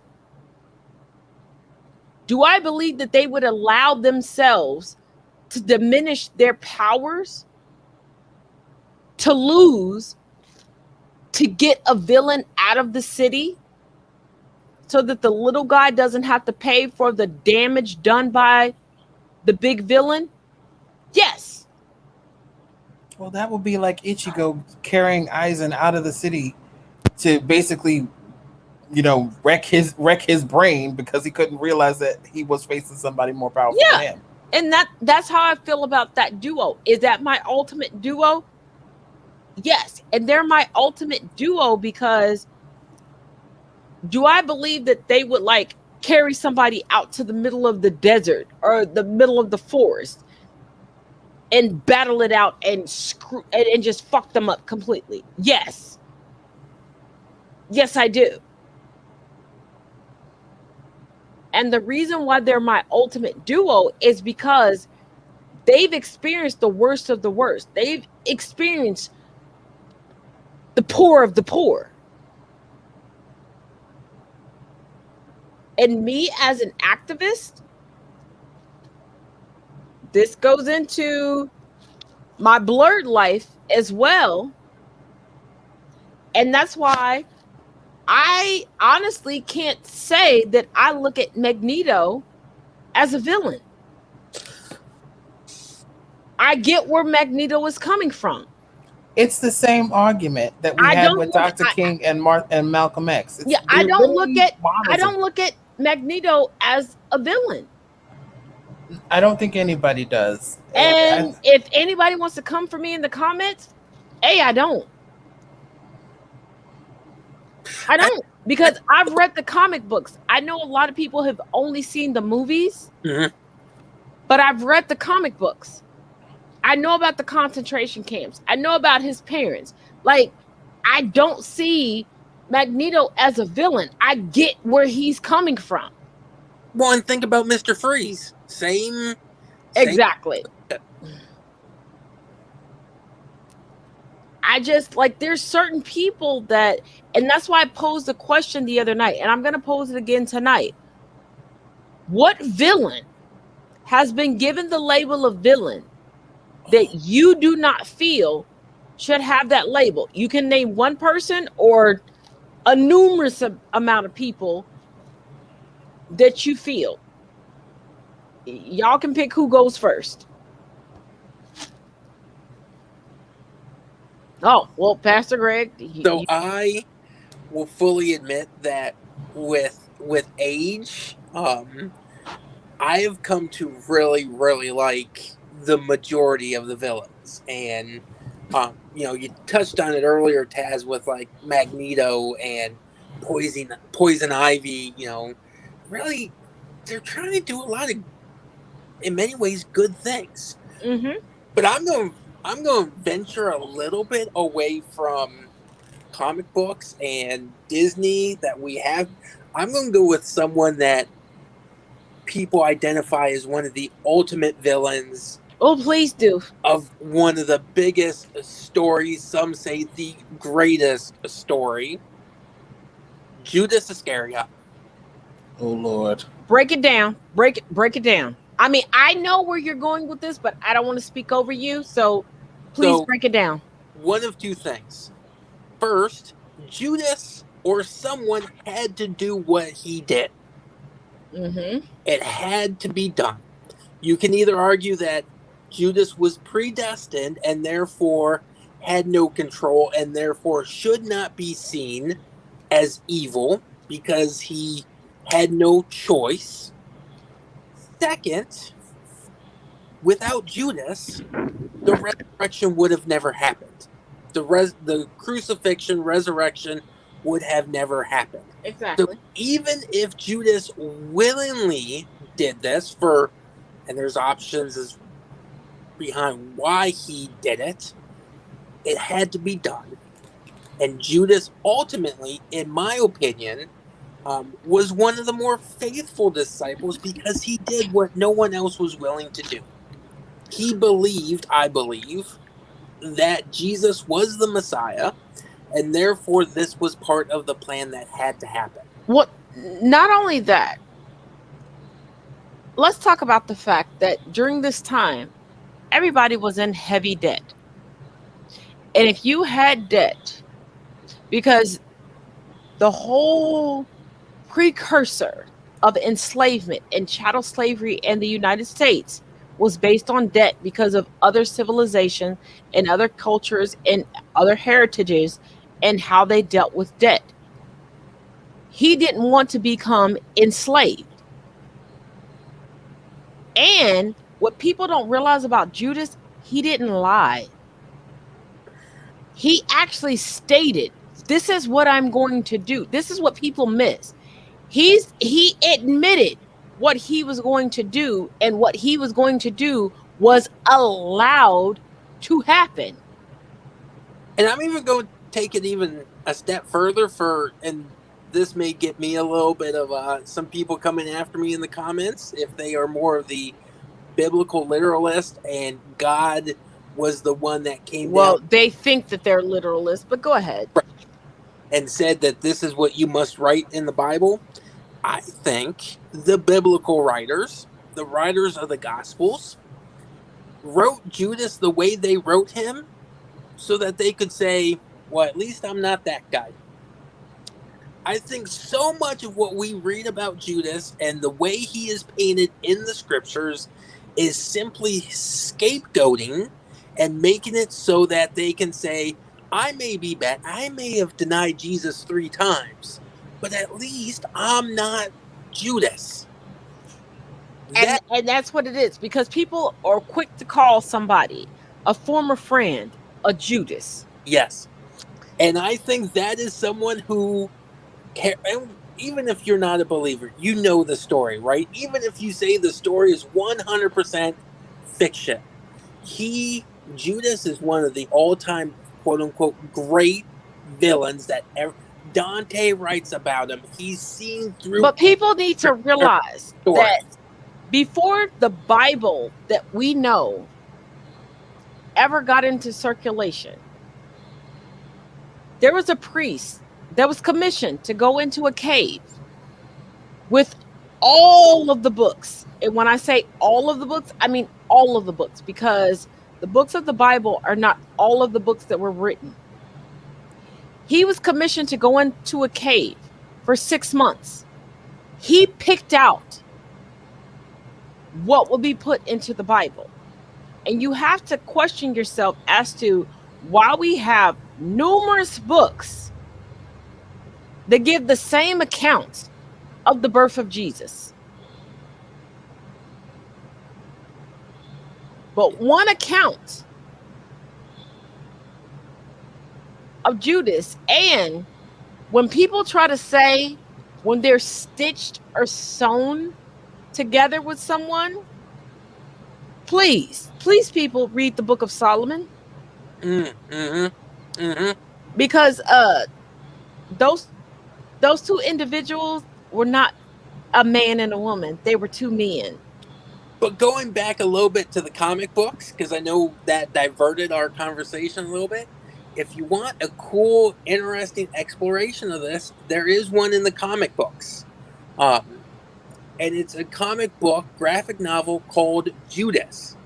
And it covers the time between Judas's betrayal of Jesus and Jesus's resurrection. Oh, we got a good question. How was it, quote unquote, betrayal if Jesus stated prior to Judas, quote unquote, betraying him, that Judas would betray him? So if this, I think we must go into a little bit of the Gospel of John. And when you look at the Gospel of John, the Gospel writer does not say Jesus was betrayed, but Jesus was handed over. And just a few verses before that, exactly, Jesus says, I am handing myself over. Nothing is happening that is not what I already knew. Nothing happened that wasn't preordained. Which is why when I lead Sunday morning worship and I'm doing the Eucharist, I do not say on the night in which our Lord was betrayed, he took bread. I say in the night in which our Lord was handed over. Because he knew, God knew, but there is a fascinating... And here's the thing, you know the difference between when you walk into a church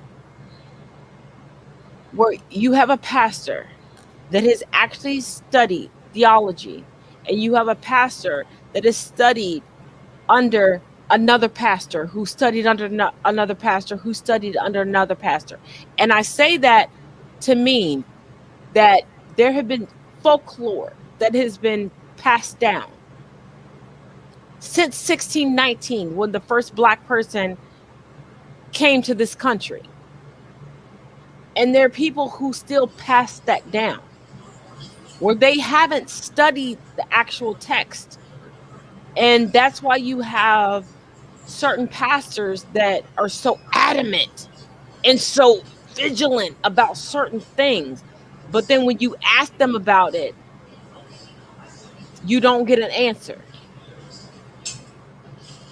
You get shamed, you get shunned, you get pushed out of the church, instead of them following the doctrine that if there is ill will, if there is a misunderstanding, you are to take it to the elders of the church.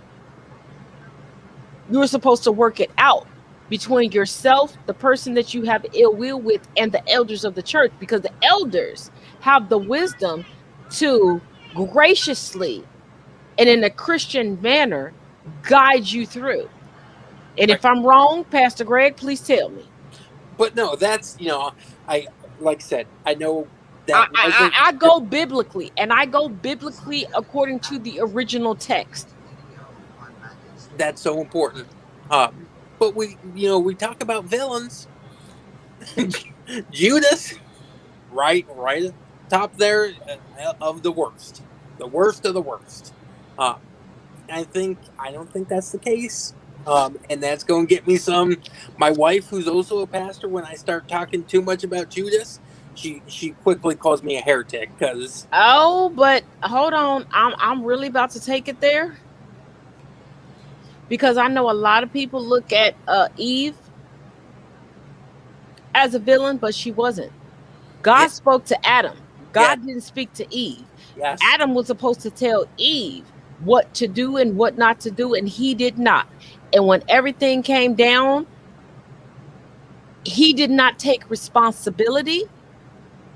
And for all eternity, every woman has had to suffer. Adam was a big old crybaby that ran away and shook responsibility. And I'm like, we have menstrual cramps. and we have labor pains at this point. And what a lot of people don't realize, it's not really because of what Adam said. It's because of what the rest of y'all believe that Adam said. Well, and I'm just going to go ahead and say this because I'm here, and the people that are watching this may get upset. There was no actual Adam and Eve. It's a story. In fact, what we call Adam, the Hebrew is actually Adam, which means earth creature. There was not a person named Adam. There was not a person named Eve that God created. God created humanity, earth creatures. That is us. It is a story. And let's not forget that Lilith predated all of them. And because God told Lilith that she had free reign and she was to be an independent thinker, she independently thought too much. And if you want to get into the, Adam and Eve, and if you want to put genders on them, y'all have so many issues with transgendered people.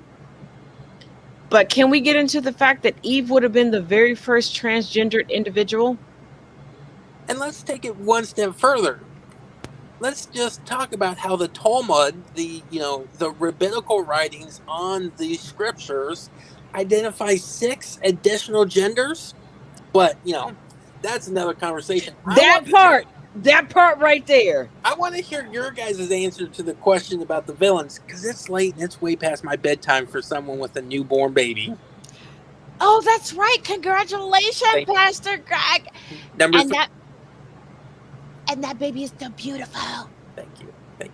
And tell the baby TT Taz loves you. Will do. I will babysit at any time because I got toddler parties going on all the time here at my house. It's a toddler party. So I want to hear your guys' answer about the villains. But hold on, Pastor Greg, don't tell the children that I don't put sugar in stuff, because I've been able to get over on kids for like 2 decades now. Don't tell them that I don't put sugar in stuff, okay? Tell me you put sugar in Kool-Aid. Not for the kids. I make separate Kool-Aid for the adults. The kids don't. Okay, that's fair. The kids think the Kool-Aid tastes different than what we drink. You understand what I'm saying? We drink Crystal Light in my house, so there's no sugar. We drink Crystal Light here, but what I'm saying is, for the adults, we like the desserts that I make for adults taste way different than the kids. Don't tell the kids, because the kids just be excited, and then I send desserts home with the parents, like just cut this up, give it to them a little bit at a time, and they'll be happy. Because they don't know okay, fair.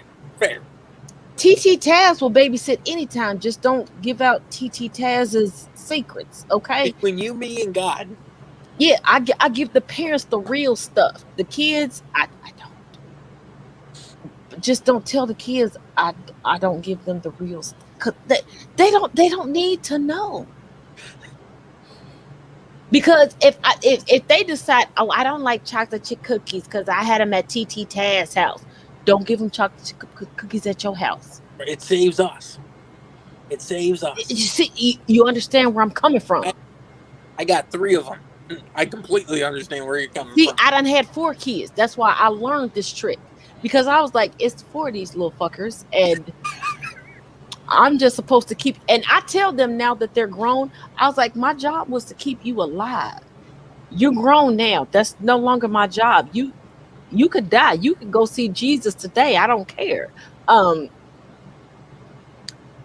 did my part.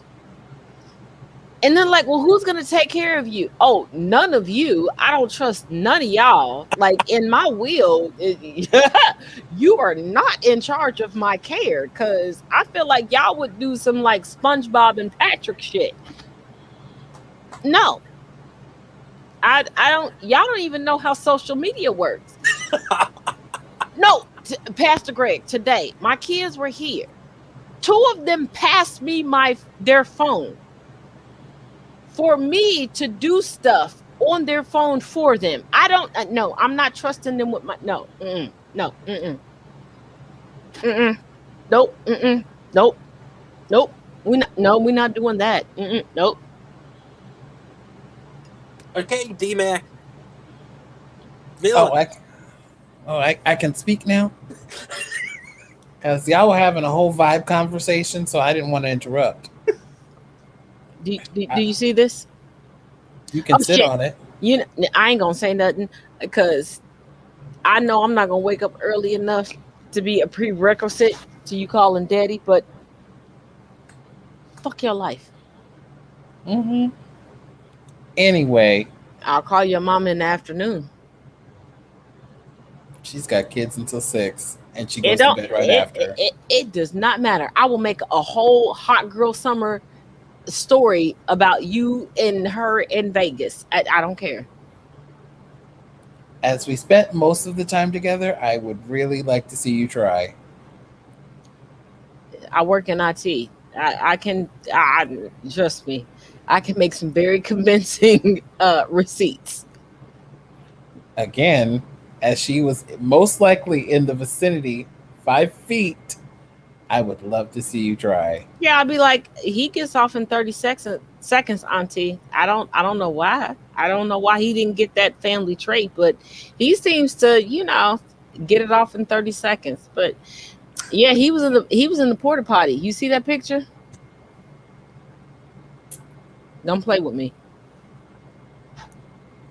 We can play this game all night. And I'm petty just as much as you are petty. Anyway, if I had to pick one person out of this whole... You got to pick two. No, you said one. Villains. Two. A villain. Oh, you said okay. A villain. A villain. Yeah. Good Lord. But you had to pair him with a hero. No, this is picking a villain who doesn't deserve the title. Oh, okay.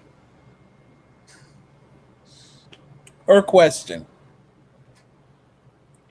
So if I have to pick one person, I would say there's so many villains, but some of them do deserve it. But most of them,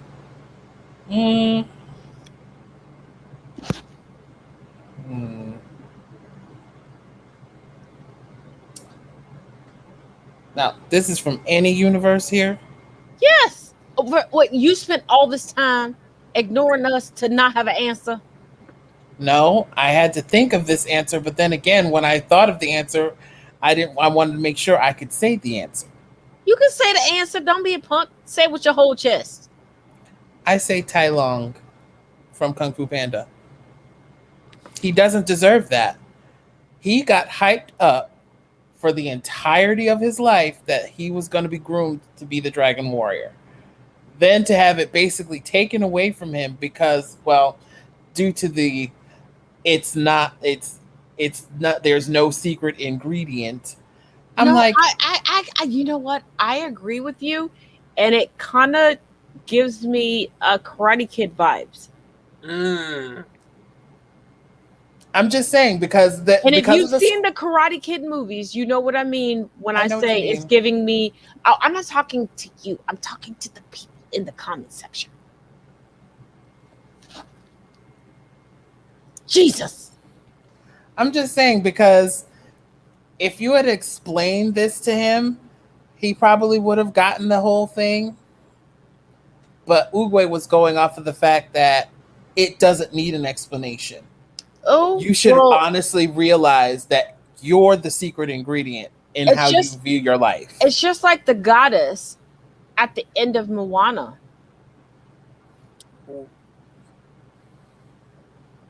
Everyone viewed her as a villain. In her alternate form.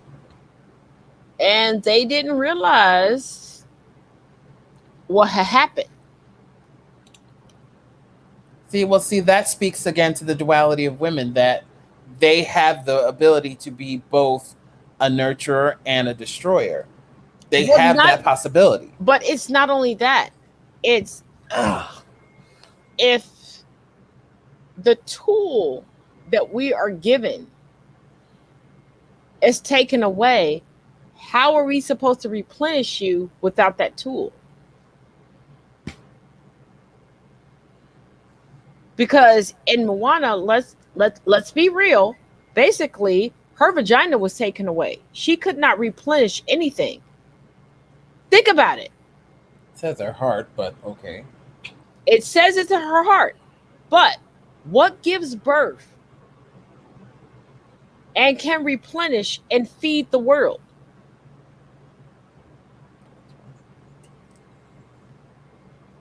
It's the top half. The top half feeds. Okay, first of all, the titties can't replenish the world. We can feed, but we can't feed the world. That shit starts to hurt. Okay, I'm gonna tell you, from a breastfeeding mother of 4, that shit starts to hurt. Fuck your life. At a certain point, I don't give a damn if you die. When that stuff starts to chafe. I'm just saying the feeding part there. No, that is the point where saying. I'm like, I am okay with buying formula for your little ass, like, and especially when the kids start getting teeth and still want to. No, you cannot have teeth in your mouth and still want to suckle. No. I am not Elsa from Elmer's Glue. We not about to do that. No, that shit hurts. It okay. You know how you men buckle down and get all in your feelings when somebody kicks you in the gonads? Yeah, that's how we feel when somebody has hard gums or teeth and hits. We ain't fucking with y'all no more. No. But like I said, with Moana, think about it. Black women have the Eve gene. Basically, he stole the Eve gene away. And that's why everything started to dry up everywhere. So that's your villain who doesn't deserve to be a villain?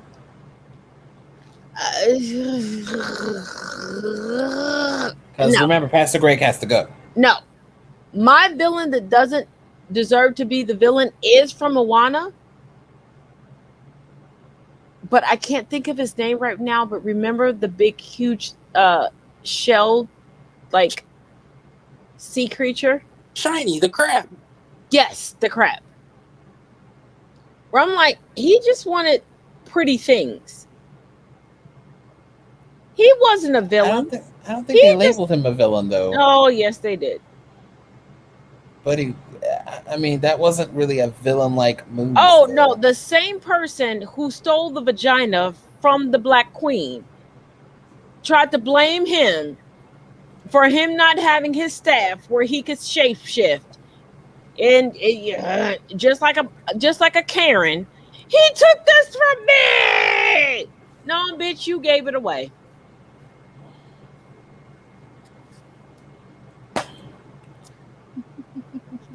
I thought he said he lost it, though. No, he didn't. I done watched this movie 11 times because, Titan Muscolini loves that movie. I done watched it. Jesus. But Tiny Muscolini did finally admit to me today, and I couldn't get it on video because she only said it once and she wouldn't repeat it, that even though she said that I was not big enough to be an adult, she decided today I was an adult. I don't think she meant it. I think she just wanted another cookie, but that may have been the reason. I'm pretty sure that's the reason, but I'm going to go with she finally, because, oh, Pastor Greg, I don't think you saw the video. I was trying to make a serious video, and Tiny Muscolini, who's 1 year old, was like, you can't be an adult. You're not big enough to be an adult.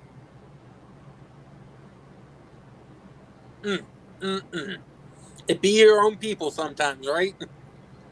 And because it was a video that I recorded directly from TikTok, after 3 days, they just published it themselves. It did not stay in the drafts. And I was like, you fuckers. But thank you all for joining me on this special episode of Conversations with Taz. And thank you for just talking, nerd talk with me. Thank you for having me. It was fun. Anytime you want me back, it'd be my honor and privilege to come back. Thank you. I mean, I know a lot of people don't like to have nerd talk conversations with me. So I thank the both of you for having this nerd talk conversation with me. Because, I know it's not the most, even though people say it's popular now to be a nerd, we know the truth. So thank you. Thank you for putting yourselves out on the limb and having this nerd talk with me. And I think I'm going to make this a regular Saturday thing. So if y'all want to join me on another Saturday, let me know. Today's Sunday. Oh, today is Sunday. Okay, so a Sunday thing. I'm sorry. I was about to say, I was like, if we go back to Saturday, fine. Thank you. I'd appreciate that. Taz, did you not go to church today? It's not that. I did outreach and I was on the grill. It's been a long day. D-Mac knows he's been with me on this journey. And my days have just all melted into one. So I'm sorry. But okay. So if we do a Sunday nerd thing, y'all let me know in the comments. Are y'all cool with this? Are y'all down with this? Because I kind of like this Sunday nerd talk. That's fine. And because we all read different comic books, we could all bring different perspectives or introduce different comics to each other or different anything to each other. Because I don't watch a lot of TV. So if y'all watch series and you... Oh, you know what? Let's meet here again next Sunday, the same time. Because there is a series on Netflix that I haven't watched, and we can all watch it together and give our honest responses to it. What's the name of this series? I am not telling you until next Sunday. Well, how can I watch it and give my honest opinion Oh, of it? no, you're going to watch it with me. I'm going to play it, and we're going to play segments, and we're going to give... Oh, yeah. It's like when y'all made me watch that show. What show? I don't remember the name of the show. You were on the show with me. Again, which show? I don't know. But y'all made me watch it, and I didn't like it. But this is what we're going to do next Sunday. That's right. I'm gloating. Oh, that's what we're doing now? Girl, hello, have you not seen my collection? I have, really. but you didn't have to do what you did. I mean, really. Let's be real. Okay, first of all, so the people don't think that we really have a beef, my cousin did send me, because he knows I love Murder, She Wrote. He sent me all of the seasons, minus one, because he wasn't able to get that one season of Murder, She Wrote. He sent me all of those seasons to me. But he is still my cousin, and I am still older than him, so I am obligated to mess with him. But like I said, I am going to show y'all an episode of an anime show that you will not know, and we will discuss it afterwards. Nope, nope, because I need your honest reactions. Well, what if I've already seen it? Okay, it'll still be your honest reaction after I show it to you with my commentary. And let's be honest, it's going to be her commentary that really takes Exactly. It's going to be but I'm not going. I'm just saying, I am a huge anime nerd, and Netflix has been my huge anime shenanigans for the last of the half of this. Yeah, but my commentary has not been your shenanigans. Then So again, think about watching anime with me giving the play-by-play. remember, I'm you in a man form. Yeah, but I don't think you'll be ready for this.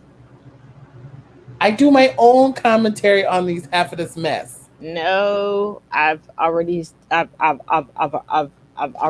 the script. But anywho, thank you to my guest. And thank you, Pastor Greg.